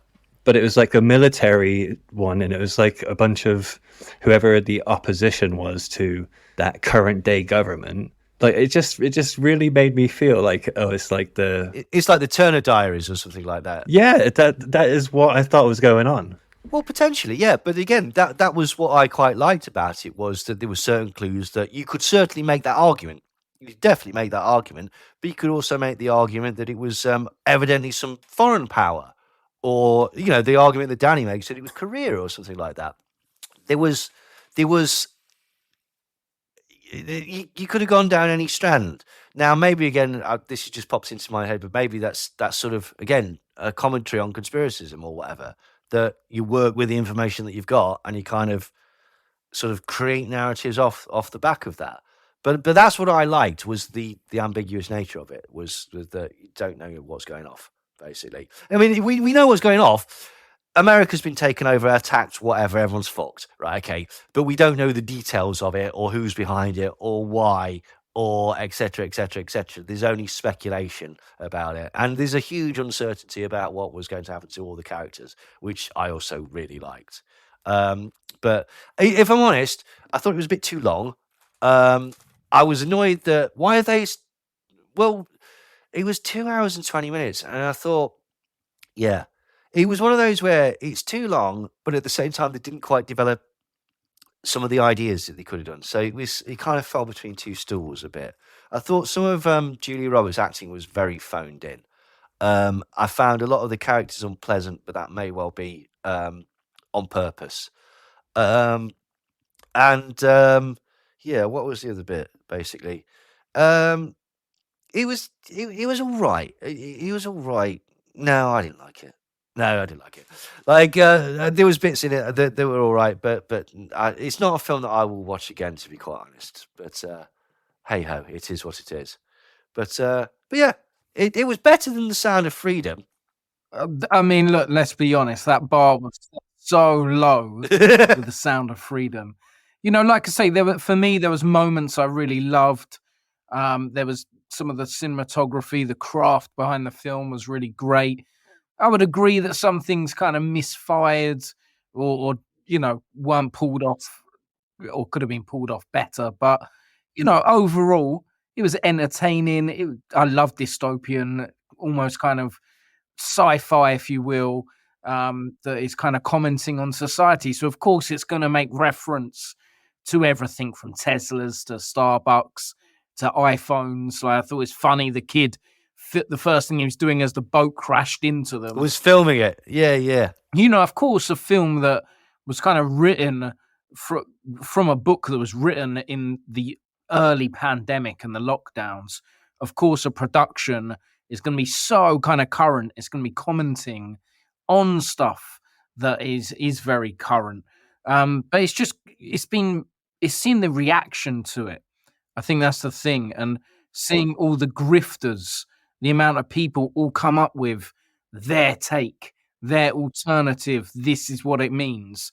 It's just funny seeing people jump on this film. Well, this is the thing, because it just doesn't actually deliver in that. I get why people were sort of excited about it, because there's enough, for want of a better phrase, red flags for it to become like something that you might be suspicious of. It's produced by the Obamas. It's about the end of the world. It's something to do with technology. Tesla's in it. Like, do you know what I mean? Like, there's enough stuff. It was, and again, like, it was one of these things where, you know, people like Vigilant Citizen and stuff like that would be all over it. Like, and in fact, Vigilant Citizen were all over it. They've put an article out. Basically, one of the things that you noticed straight away was that in the title, the way they've got the actors' names out, it says "I am Baal" if you line up certain letters. Yeah. Which is always fun. Quick one. I am Baal. Like, I am means God as well. Right. So Baal, the God Baal, not just I am Baal. Oh, I see. Oh, okay. There's the more symbolism there. Ah, got you. And again, it's one of those things where I don't know. You just don't know with these things, do you? Like have what? But I don't mean right. Okay, what? Don't get me wrong. I don't mean like, is this a coded clue that they're actually worshipping Baal, the Canaanite deity? No. What I mean is, did someone in the marketing department go, "Oh, we've got to do that. That's going to piss people. Yeah. Like, that is going to really get on people's nerves." There's so many conspiratorial dog whistles in this. There's definitely a tip of the hat to like, oh yeah, we've been watching you guys. We know what you're talking about. Without that. Yeah. But is that not? But there's different ways of looking at it. Okay, either that's the Illuminati taking the piss fully, or it's somebody that's writing a book that's going to have certain conspiracy theories in it, who's done research into the conspiracy world and how conspiracies conduct themselves, and you know how they get about, the sorts of people that might be into them. I mean, essentially, it kind of touches on the sort of secretive cabal of very elites that have foreknowledge of stuff in it, doesn't it? So you can kind of see that, but again, it's fiction. This is something I was listening to.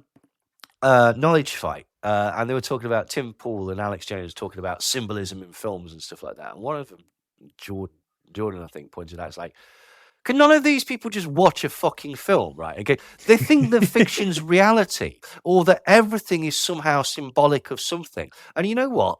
It isn't. It just isn't. There might be sometimes where it is, but it isn't.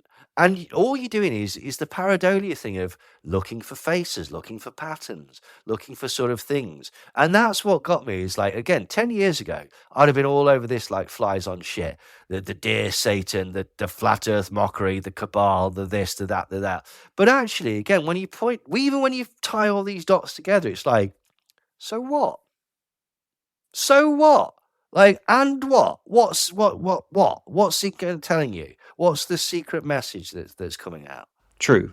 But the truth of the matter is when you're a conspiracist, no, you can't watch anything without seeing the symbolism, especially if it's like Hollywood, because Hollywood is like casting the spell over everyone. Yes, with the holy wood. Yeah, exactly. Like, yeah, totally. Just a little throwback. Like, sometimes we'd like to just go and watch movies and try and forget about stuff. And like, we went and watched the Minions. Oh dear. Yeah, at the cinema.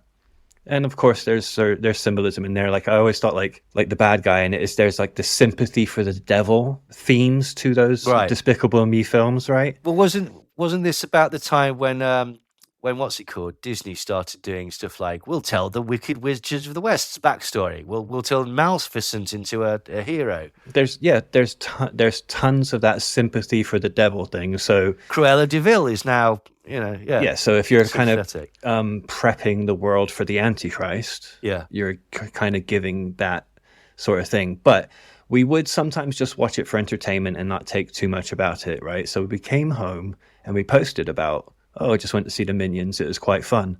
The amount of shit that we got from our truther friends. Because you've not spotted it, yeah. Yeah. And it's like, of course we saw it, but we just wanted to enjoy a film. Or when David Bowie died. Yeah. Like we used to do like a little RIP to David Bowie, and they're like, he's so satanic and all this, and Yeah.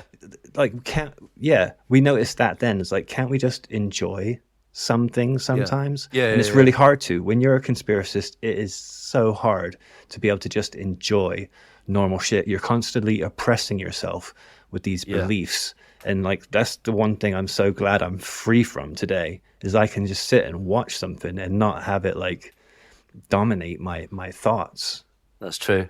It's so interesting coming as a filmmaker as well, because whenever these conspiracies around films kind of doing this kind of programming, this idea that they're kind of baking in these ideas into society, it's like, as a filmmaker, that there is like an element of truth in like studying films. Like everything, there is meaning and symbolism within there. The choice of color, contrast, light, the artwork that's hanging, the fashion that characters are wearing.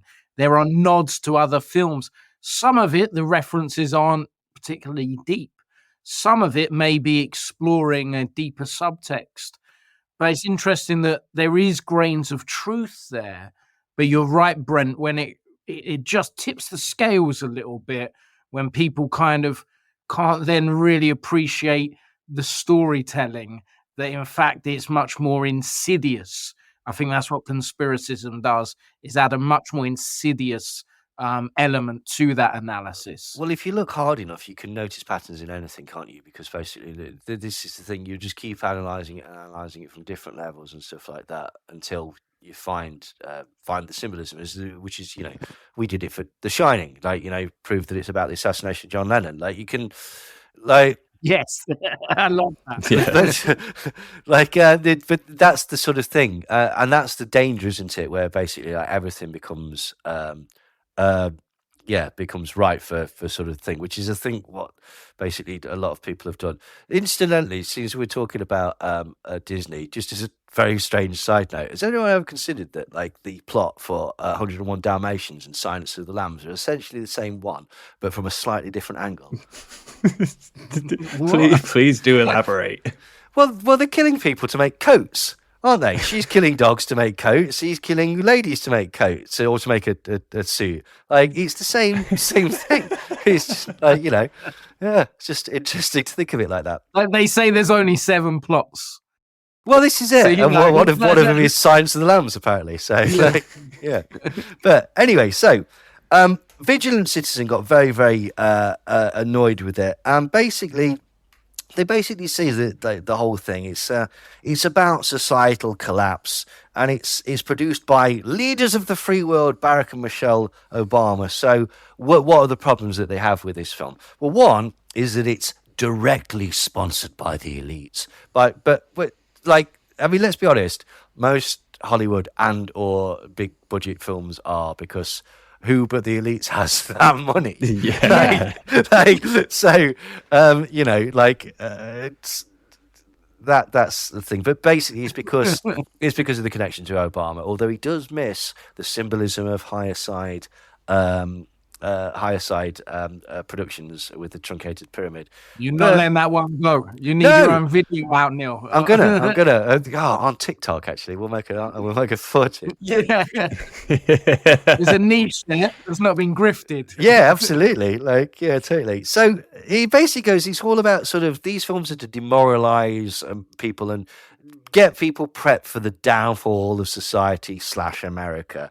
And basically, like, he seems to miss the point that, like, this is a book that the Obamas read, went, oh, this would make a good film, like, and took it with a production company to a director.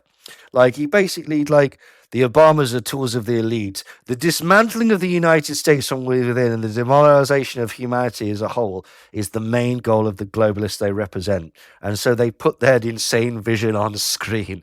It's like, I love that. That's brilliant. And apparently they were really annoyed with the director Sam Esmail because he did a series called Homecoming, which has got one eye symbolism in some of the thing. What did Sam Esmail do as well? I actually had bothered to check. What was it that he did? Oh, he did Mr. Robot, which I haven't seen. But that's an interesting one as well, because Mr. Robot sort of kind of plays with the sort of concept of anonymous, and there's certain elements of it that sort of kind of tie in with reality. I think Barrett Brown gets mentioned in it, or there's a character that's based on Barrett Brown, the journalist that was associated with Anonymous, and stuff like that. So they don't like him. Ooh. So there's one that I don't like. I didn't get on with Mr. Robot. I thought it was boring. I've not watched it. You watched it? Did you like Mr. Robot? Yes. Chris liked it, so there you go. I've never seen it either. It was a one word review. Yes. Like that. Right. So anyway, it then says, leave the fun behind. Like it says right from the start, viewers realise that they're in for something toxic because Julia Roberts does the whole, people are fucking blah, blah, blah, blah. And this is literally a salute to the satanic elite, because this is what the satanic elite want. I hate people. Yeah, basically. And it's, framed with the 666 in the opening shot as well. Hold on, though. We can't skip past the 666 bit. Okay, look. Yeah. I used to write a blog called Unassimilated Research Group. All right. And we were basically Vigilant Citizen on steroids. All right. I always thought Vigilant Citizen didn't quite go far enough. Now, Vigilant Citizen is one of those blogs that did open us up to quite a lot of stuff, just like Freeman Fly. They were both around at the same time. Oh, I like Freeman. Yeah, I love Freeman. I still adore the guy. He's so nice. He's a nice guy. I've spoken to him a few times. But they were talking about Umbrella by Rihanna being about Satan and like the Britney Spears mind control stuff and everything. So I was into all that. That was my jam. So me and my partner, we wrote Unassimilated, and we used to go into all this type of stuff. All right, reading this now, I can see exactly where he's wrong. Right. First off, the 666 bit. I just got to get this out of the way. There's no 666 there. It's not there. All right, because the cup says 76. The clock is 6:34. All right, 6:34. A 7. So 67, 76, and 67.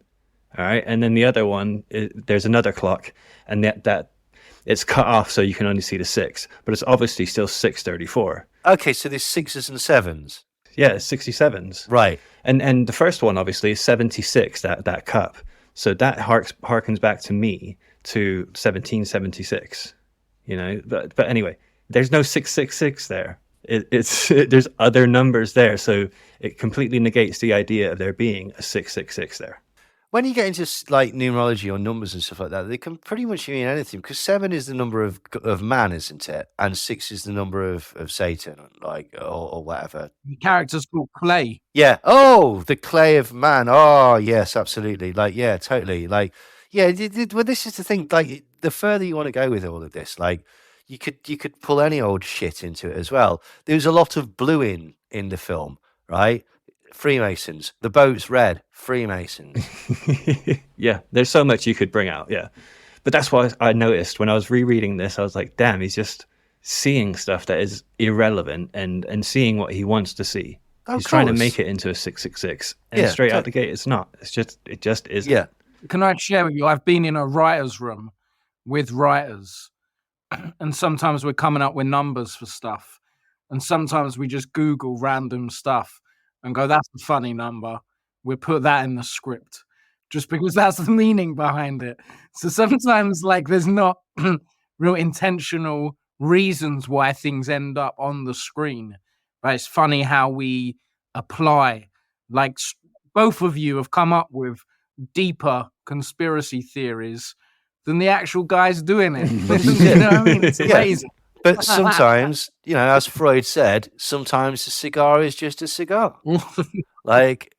this is it. So so the next thing that his beef is the idea of being isolated in a house, and obviously he ties this back to COVID, and he says, this is it. And at no point does he realise that basically, like, yeah, the book was probably written about the time of COVID, wasn't it? Like, so he's kind of right. Like, that is an influence on it, but like, even if it is an influence on it, it's like he basically just. Do you remember when the elite had everyone locked inside their homes and terrified by media during COVID? No. I do remember we couldn't go to the pub for about 3 weeks, which is annoying. But like, it really wasn't. It's not Gulag Archipelago, was it? That makes me think of something though, where you just said it was written in lockdown. Like during lockdown, technology thrived, and that was the way we did communicate. Yeah. So maybe he was thinking like, oh, what would happen if we didn't have this communication? Yeah, that's how people write fucking stories. They sat there on the beach and they just go and something like that. Either like, shit, imagine if that had happened. What if we like Garth Marenghi says, like they're sometimes just cautionary tales, like don't put the brain of a man into a crab. Like these are that's the thing. This is how people write stories. What was the other? Like The Omen. The Omen. The guy was driving along and he saw some protest outside a church or something, and said Satan, blah, blah, blah, blah, blah. And he saw a little kid, or saw the Antichrist, and he just suddenly went to it. It's like, fuck, imagine if the Antichrist was just a little boy. And it was before he had, like, I've got to write that down. That's an amazing story. Like, so, yeah, this is how people get influenced from stuff. But apparently not. It's not an influence. It's an order. Like, then this is the problem, isn't it?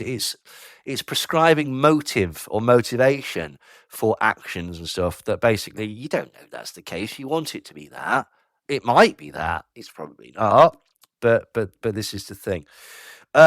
He also, the head of the family, they've put that. The head of the family is named clay. As you might know, clay is an earthy material that can be moulded into any shape while wet. Well, our man Clay has been moulded by modern society to be weak, panicky, and utterly useless when faced with a crisis. And this is the concept that basically what we're trying to do is put that men are useless and that man is useless, and that basically you're all just sort of useless eaters and should be killed and blah, blah, blah, blah, blah. Oh, they're all so annoyed because he's got the Bikini Kill t-shirt on, which is Riot Girl. Oh, but they're not annoyed. They're not annoyed they've not noticed the clever thing that you noticed, that basically he purports to be a feminist, but it's all chatter because he leaves the woman to die at the side of the road. No. This is to show that he's been emasculated by female empowerment. Like, fuck off. Where does that happen? So Vigilant Citizen has got issues. So anyway, and he starts to hate his weak nature apparently as he goes on. I'm surprised no one's charged him. He's a professor teaching English and media studies. Why is there no cultural Marxism kind of conspiracy here, right? He's wearing a Bikini Kill t-shirt. He teaches in universities. That's it. He's bound to be a Marxist, isn't he, almost? Yeah. Between the three of us, we've come up with a whole load of new... better conspiracy theories. Yeah. So this is the show, isn't it? Like, but basically, that's kind of like what Joel Hill said to us. Like, he's so glad we're not actually red pilled. So anyway, they then go on about the girl being obsessed with Friends, and he somehow ties it back to COVID and the fact that basically she'll have spent her entire time on screens and stuff like that. Trust me, like, I have friends who have kids. It's nothing to do with COVID. They just like screens. Like, and thinking back to when I was a kid, I was on the video games and stuff like that a lot. Like, do you know what I mean? It's just entertaining. Is it a good idea for your kid to be on screen all fucking day and not doing anything else to the point where they get rickets? No, it's not. Like, but screens themselves aren't essentially that bad. It was interesting. Is it in what was it in? Is it in Deadwood? Or is it something else where they're having a go at the kid because all you're doing is constantly reading books. It's rotting your brain, that reading your books, because obviously that's the entertainment media of the time. And that's the thing that can be applied to it today. Anyway, she's devastated by the fact that the internet's gone down, and basically he's pointing out that we are kind of reliant on technology, and it's like, fucking hell, that's the point of the film, mate. Like, well done, you coherently understood the plot. He's annoyed because of the elites thing, that the George and Ruth are very obviously wealthier than the white people, and he's also annoyed that they've used the concept of racial divide and stuff like that, because obviously, again, to conspiracy theories, bringing up the fact that there is racial inequality, fucking critical race theory, or anything like that, rather than just like a sort of mature examination of how things work in the world. It's not that, is it? It's a plot to basically, you know, undermine the white race and their children.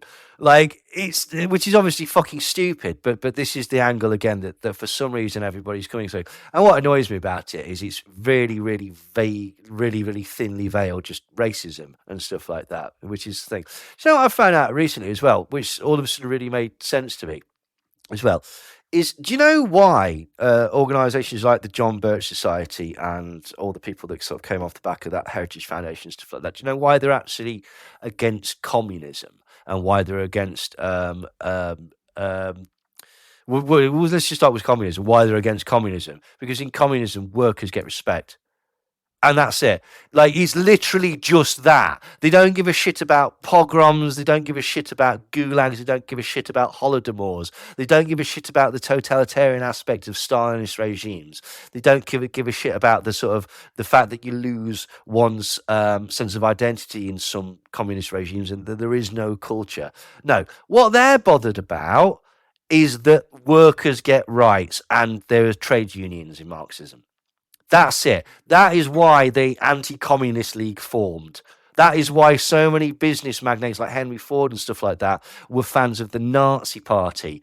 Like, because essentially the Nazis, well, you know, they didn't like trade unions. So basically they were ultra-capitalist, corporatist, if you will, right? Whereas, as you know, for all its faults, communism wasn't, which is crackers, really, isn't it? Really, but so, you know, but again, it shows that these things kind of do happen, like but potentially not in the way that that they do.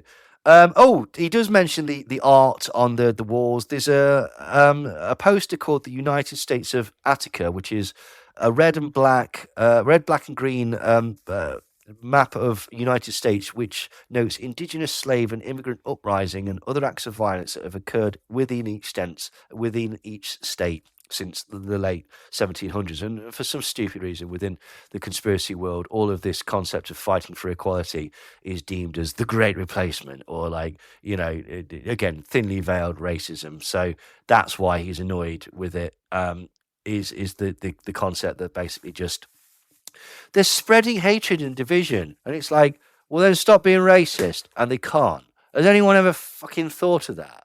Like, you know, oh, these Black Lives Matter, they're burning things down. It's just spreading division. Well, stop lying about a policeman murdering a black guy then. Like, acknowledge some of the realities that happened, people, particularly people of colour within America. Like, I forget who it was that was saying, like, it was David Baddiel's niece, and she's saying, you know what I worry about in America? It's not about being attacked for being Jewish. It's about being pulled over by the police and saying the wrong thing and having my father or husband shot because he is a man of colour that they will deem immediately to be a threat to themselves. And we've seen examples of this, countless examples of this, right? Okay, that's protesting about that and the inequality and the stereotypes and the institutionalized racism that has been integral for capitalism to thrive throughout the thing. That's apparently causing the divide. And that's bullshit. That's not. What's causing the divide is the attitudes that breeds, that it is okay to sort of think lesser of people because of their race, or to treat people with suspicion because of their race, or to apply stereotypes to entire swathes of the population because of their race. That is the thing that causes racial division, and it's all born out of insecurity and people who've got much more money than you telling you that this is the problem, and it never is. It never is. But again, for some reason, the conspiracy crowd have got this absolutely arse about face and have decided that actually, like these concepts of replacement it's gone from don't believe the government hype telling you to hate immigrants because they're using you to, well, shit, actually, maybe the immigrants are the weapons of the New World Order. It's perfectly legitimate to hate them. And that's disgusting. That's absolutely disgusting, and it's been driven by the attitudes of a very small amount of people within this industry that everybody else apes. And the reason that they ape it is for fucking money. Is because that's the reason that they entertain twats like Tommy Robinson and right-wing politics, is because there's an audience there that will throw money at you, and they give a fuck about the truth. They give a fuck about making the world better. They give a fuck about true love is the only thing, everything else is an illusion. Fuck off. They're into money. They're into absolute money. They're into lionizing themselves and setting themselves up as heroes for swathes of morons, and it's fucking revolting, to be quite honest. But anyway, so back to the film. So anyway, then there's an attack, blah blah blah, and it's this idea about just scaring people into the concept of the end of the world. They're also annoyed by the fact that the prepper is kind of set up as a bit of a redneck, and it's like, well, yeah, he is, but to be quite honest, like, you know, it's a shorthand explanation, isn't it? Like, and it's probably it's accurate in a lot of particularly patriot movements and stuff like that. So, you know, what do you want? Like, he also he points out about the microwave weaponry, which is a real thing. One thing that got me is like, if it is microwave weaponry, why has it only affected him? Why has it not affected any of the others? Like, apparently everyone else is immune to it or whatever. But again, that can be forgiven because we don't know what it is. We just don't know what it is. It could be the tick. Exactly. It could be any number of things. The tick bite might have made him weak enough or something, maybe. Yeah, potentially it could be all sorts of things. So I'm not too terrified with that. I got a quick sidebar though. Yeah. Like, while we're talking about Vigilant Citizen, do you guys know he's Muslim? No? Yeah. I don't even know who he is. I once tried to get in touch with him years and years and years ago when I was doing a radio show called Northeast Truth. And I sent him several emails saying, would you like to come on and do an interview? Because I like your stuff. Because at the time I thought it was quite interesting. And I thought he had he obviously knows his stuff about the occult or whatever. I don't think he does now. But no, I didn't know that. Yeah. And I just find like how he writes nowadays is a bit different to how he used to write. It's almost as if he's pandering to an audience, isn't it? Yeah. Yeah. Yes. Yeah. But, well, there you go. That's that one solved. Well, at least two other gripes, basically, are this concept that basically America deserved it.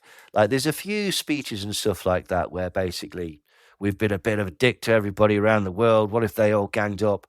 Oh, I could understand why they'd want to have a go at us, blah, blah, blah, blah. The symbolism about the white line ship and the slave trade, the racial tension and stuff like that. What it's implying is that basically America kind of deserves to be attacked. And I don't think it's saying that, but what I think it is saying is that those attitudes are wrong, but I don't think that's a revolutionary statement. Racism and being shitty to people is bad. We know. Like, we know. If hearing that in a film is going to cause the collapse of America, perhaps America wasn't terribly strong in the first place. Like, you know, it's entirely plausible that it was a paper tiger. But anyway, and then his final sort of thing, his annoyance, is to do with the breakdown of the family unit. Like, the kids are very disconnected to the parents. The parents don't seem to communicate particularly well. There's the bit where Julia Roberts nearly sleeps with the thing. In the end, Rosie seemingly abandons her family and just sods off to indulge in watching Friends and eating Pop-Tarts and stuff like that. There's the slightly weird scene where Ethan Hawke has the flirty conversation with the young girl. The fact that the mother's not there, although, you know, that's not their fault, but he feels that this is, you know, another representation of broken families and stuff like that. And again, it's like, I think you've missed the point there, to be quite honest. Like, because I like what if anything, that shows what was the strongest bond in that film? It was between George and Ruth.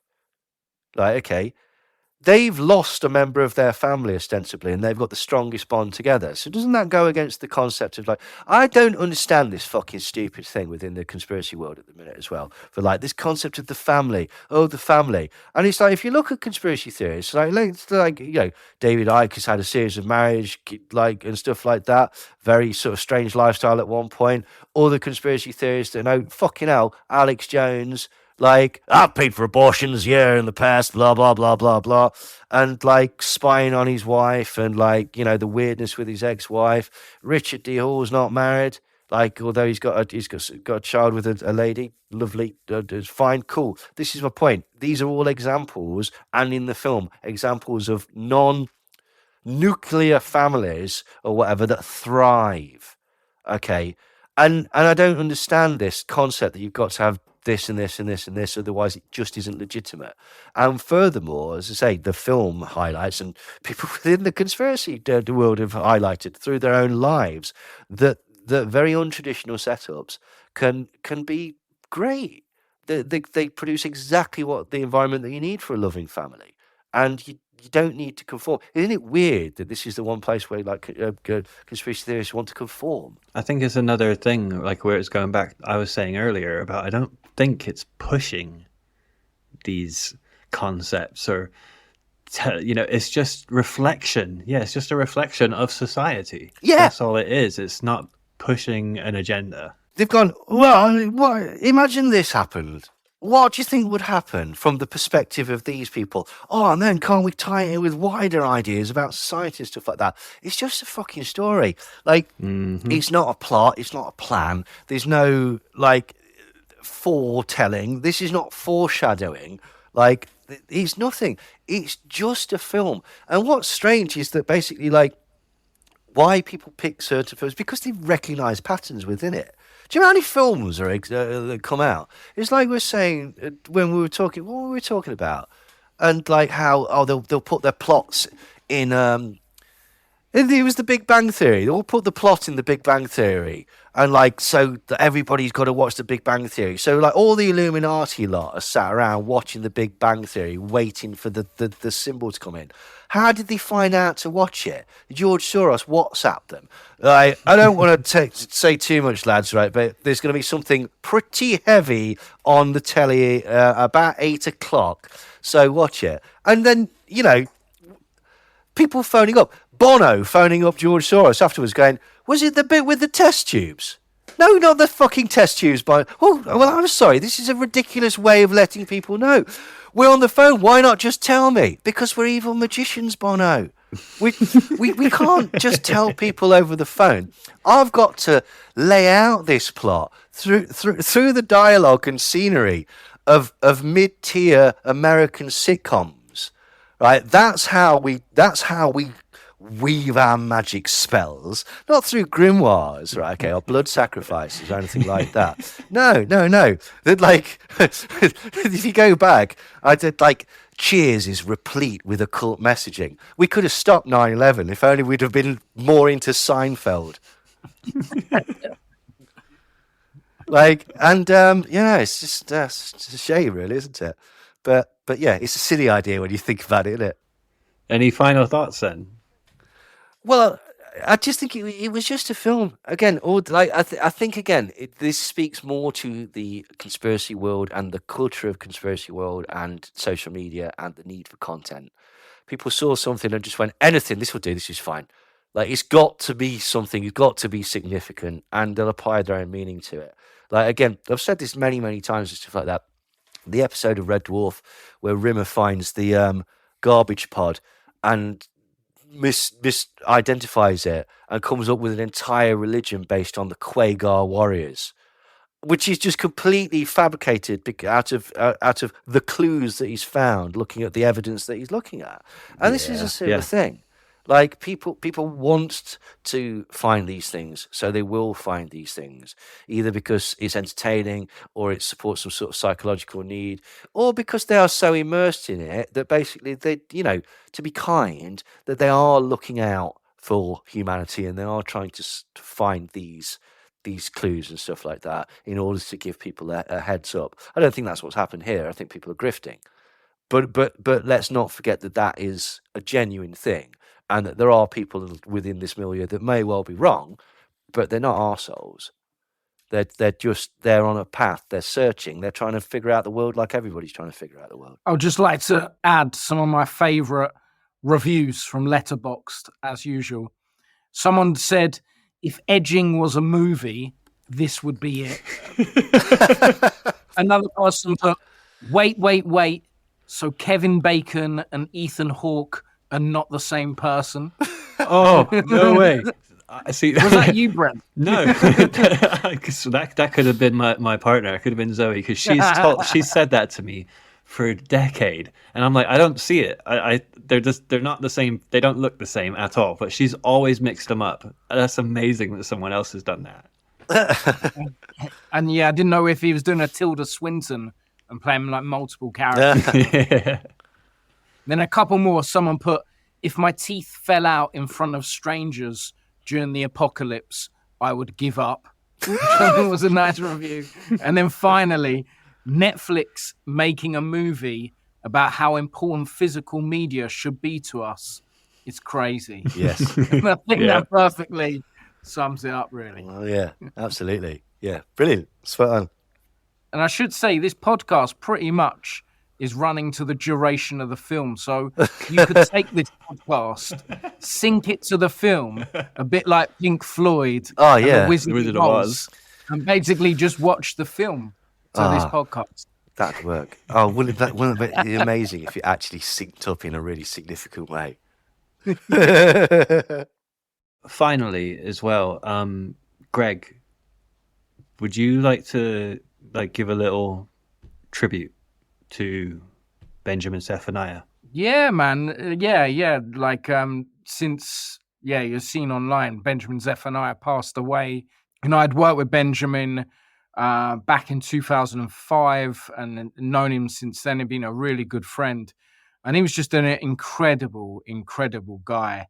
And like the loss of, I wrote an obituary for Freedom Press newspaper about Benjamin. And it's just so impossible to kind of really describe what a phenomenal character he was as a person, and just, the loss of him as a human being on us as humanity. He just leaves a huge hole, but he's left behind for us like some incredible books, poetry, performances, and just, man, he was a beautiful, wonderful human being who I was lucky enough to have worked with. And, he led by example of just how he treated people in such a beautiful way. And he just created wonderful art, man. And what more purpose to life is there than being nice to people and creating beautiful works of art? Like, if you can do those two things, I think you've kind of nailed life. So, yeah, man, Benjamin Zephaniah, R.I.P. He was really incredible.